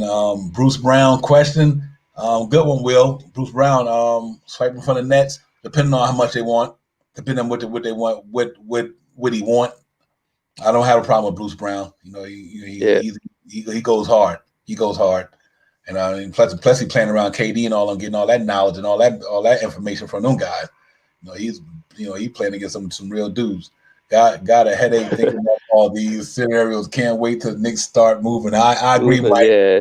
That's what makes it. So that's why I say, man, this trade is fun. That just show you what a situation that we are in. And we got an opportunity to do all this stuff, man. And we got good. How do I say? Flexibility. We can go so many routes. It's crazy. That's why absolutely. Knicks fan. You got to be excited to be a Knicks fan, man. And down here on Knicks Real Talk, and that's why it's Real Talk, man, because we try to put out everything we probably could put out without no hyperbole. These are all true possibilities. You know what I mean? It really can happen. We don't say it's gonna happen. We just saying that all this stuff can happen. And the draft, like 4 draft picks. Oh, fuck. I don't know, bro. It's gonna be crazy, man. We all gonna be tripping in a couple of weeks. But draft night gonna be powerful though. I think they're gonna do something on draft night. It's gonna be some moving and shaking. And I hope we in the mix and on draft night. We might not be in the lottery, but we still can wind out. We still can come out being one of the talks of the lottery, though, of the draft. I meant to say, the Knicks not in the lottery, but they still gonna be one of the talks of the draft. You never know. I mean, they will and deal the right way. Brock Aller now, they probably my man Walt Perrin already scouted who they want. I guarantee you they probably got that down to a science. Walt Perrin been on that for a minute, so they already know who they kind of got an idea who they want. Now this with Scott Perry. Now it's time for Scott Perry and Brock Aller to step in now. Now that's where them two come. Walt Perrin done did his thing. Now Scott Perry and Brock Aller stepping now with the cap situation, the moving, the shaking.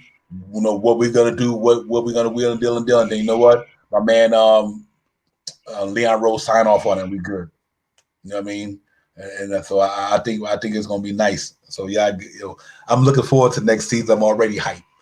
This show hype, man. I don't know where y'all be going at. Knicks Real Talk. We in here, man. We getting this thing ready for the season, man. Let's get it popping. We gonna be in here. This thing gonna be live and on fire this year. This year gonna be crazy. All right, Mike Lewis, I'll be shocked if we keep all our picks. Yeah, Mike. I don't think if it do, it'll be amazing.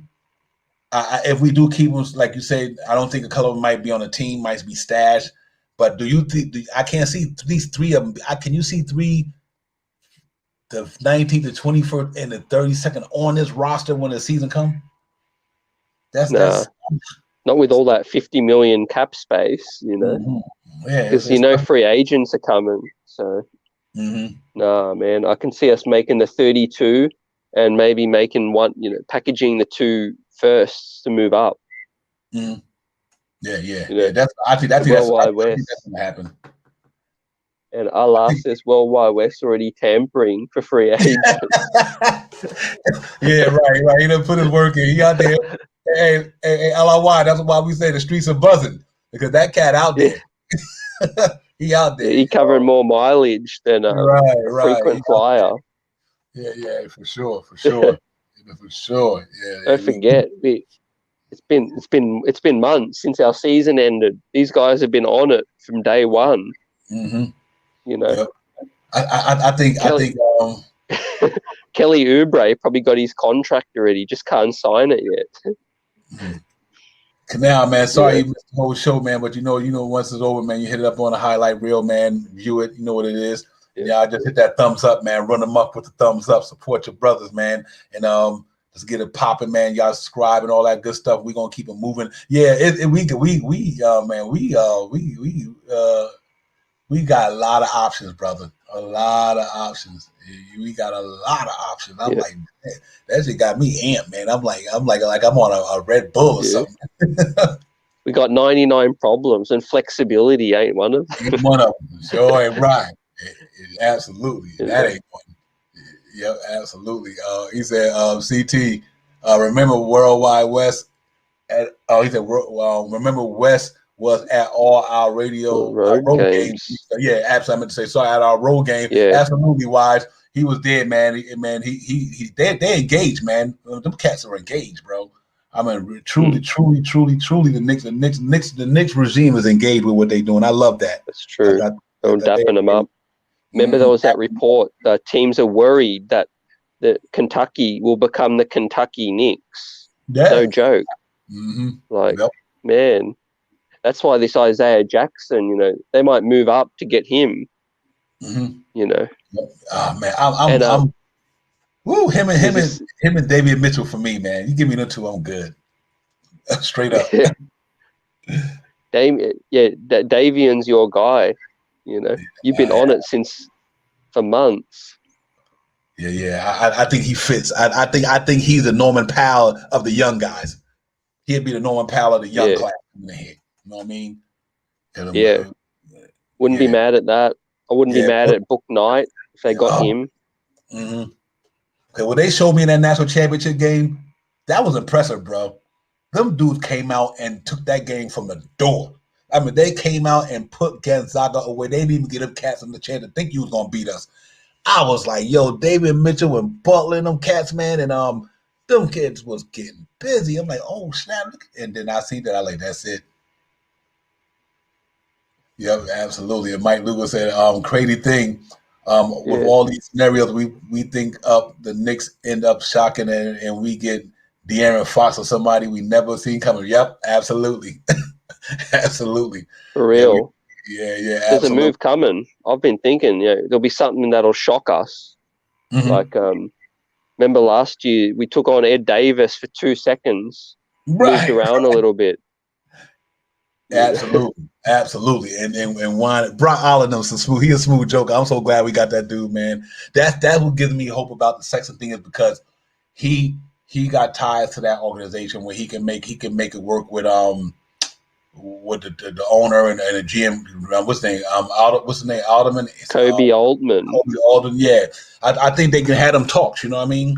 I think him and Kobe can sit and have them talks, and I think they could be on the same page with this stuff. So, and I think you never know. You just never know.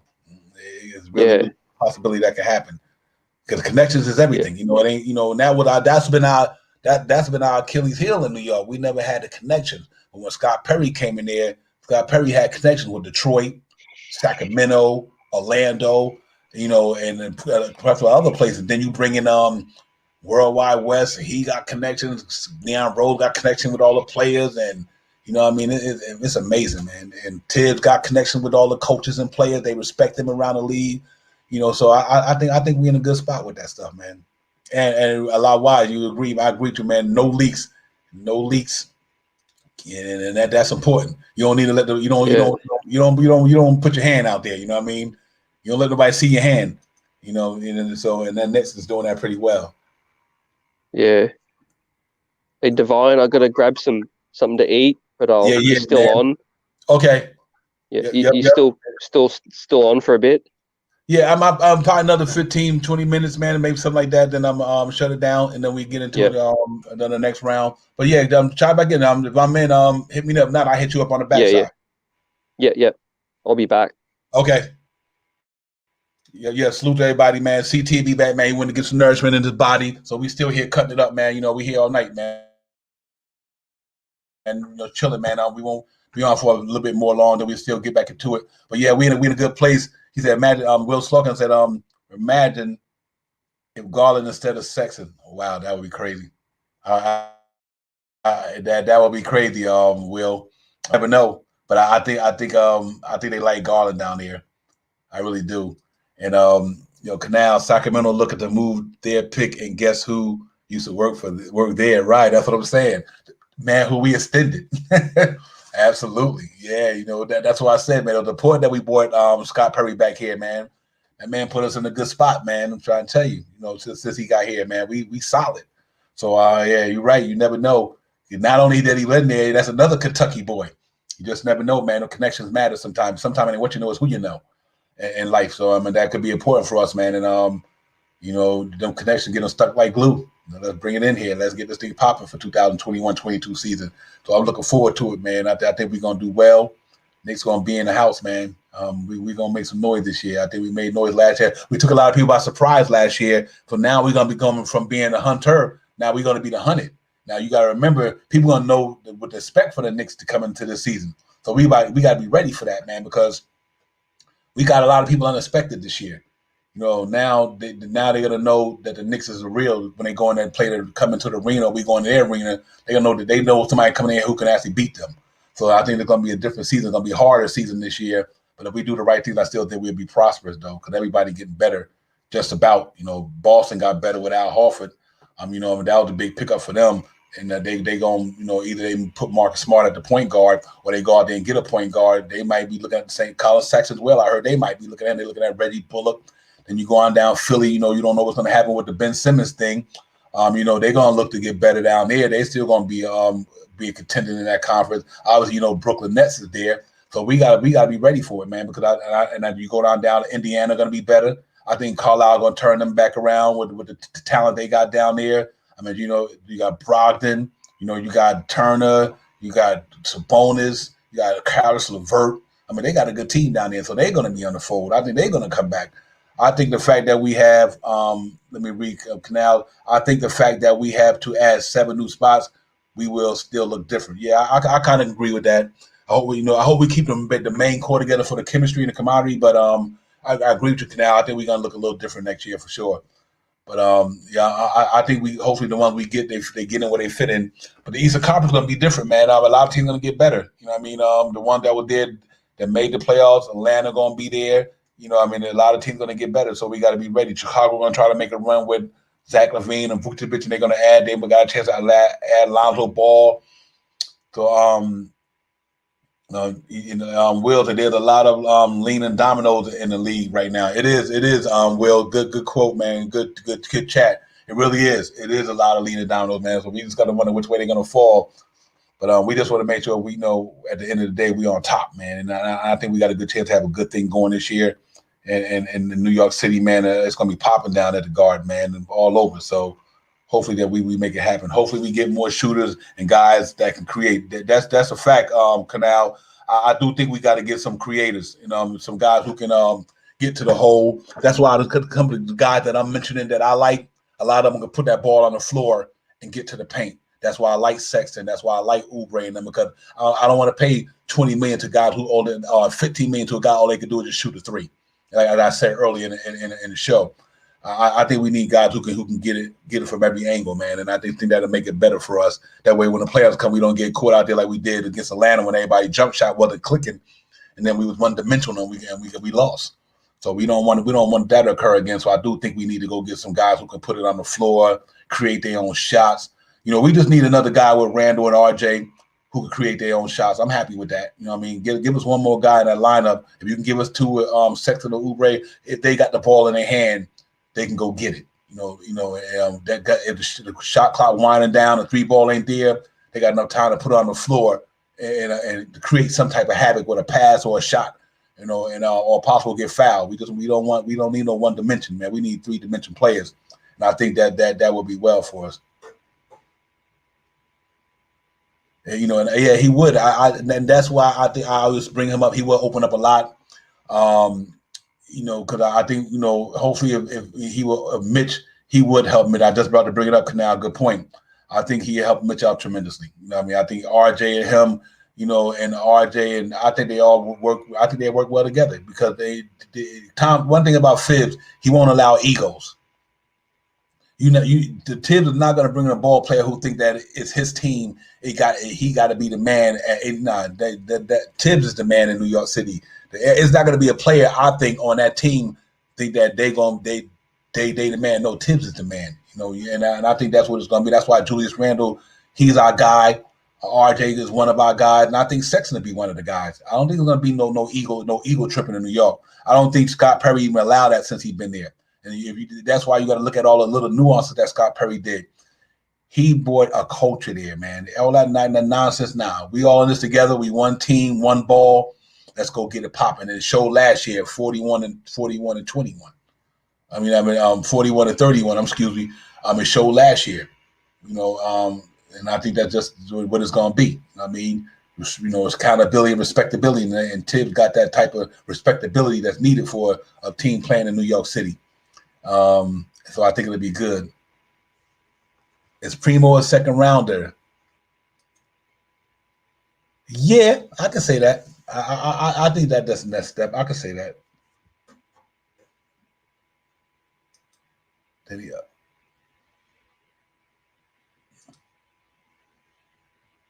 Yeah, ain't that something? Yeah, Lonzo Trier, man, that was interesting, man. I thought he was going to be able to do it, fellas, for sure. But no defense, man. I don't know what that was about. He still ain't even in the NBA. So I guess we ain't the only one that see something in him.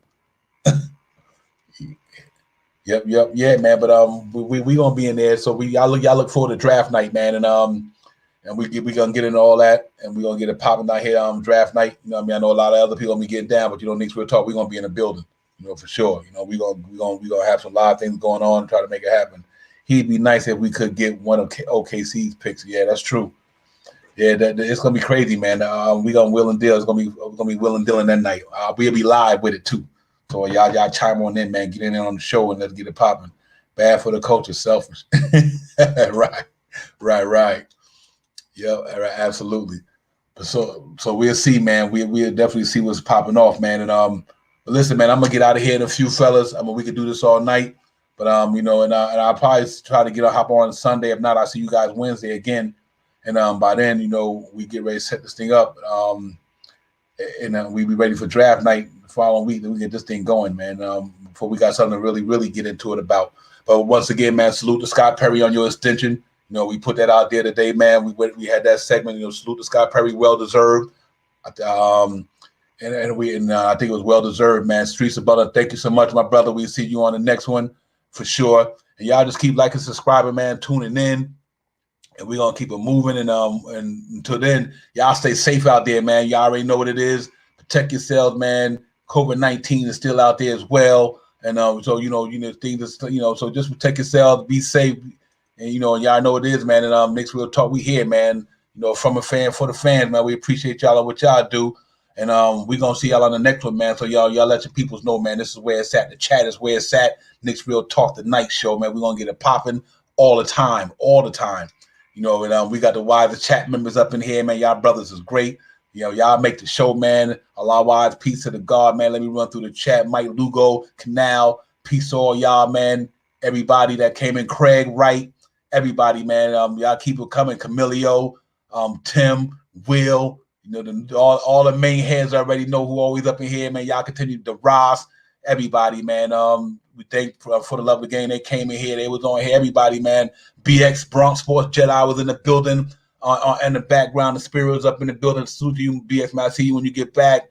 Until then, man, we just gonna keep it moving, man. And I see you guys on the next one, man. And love y'all. Thank you so much. Nick's Real Talk, man. A night show. We about to sign off on this thing, man. And I'll see y'all then, my man. Peace.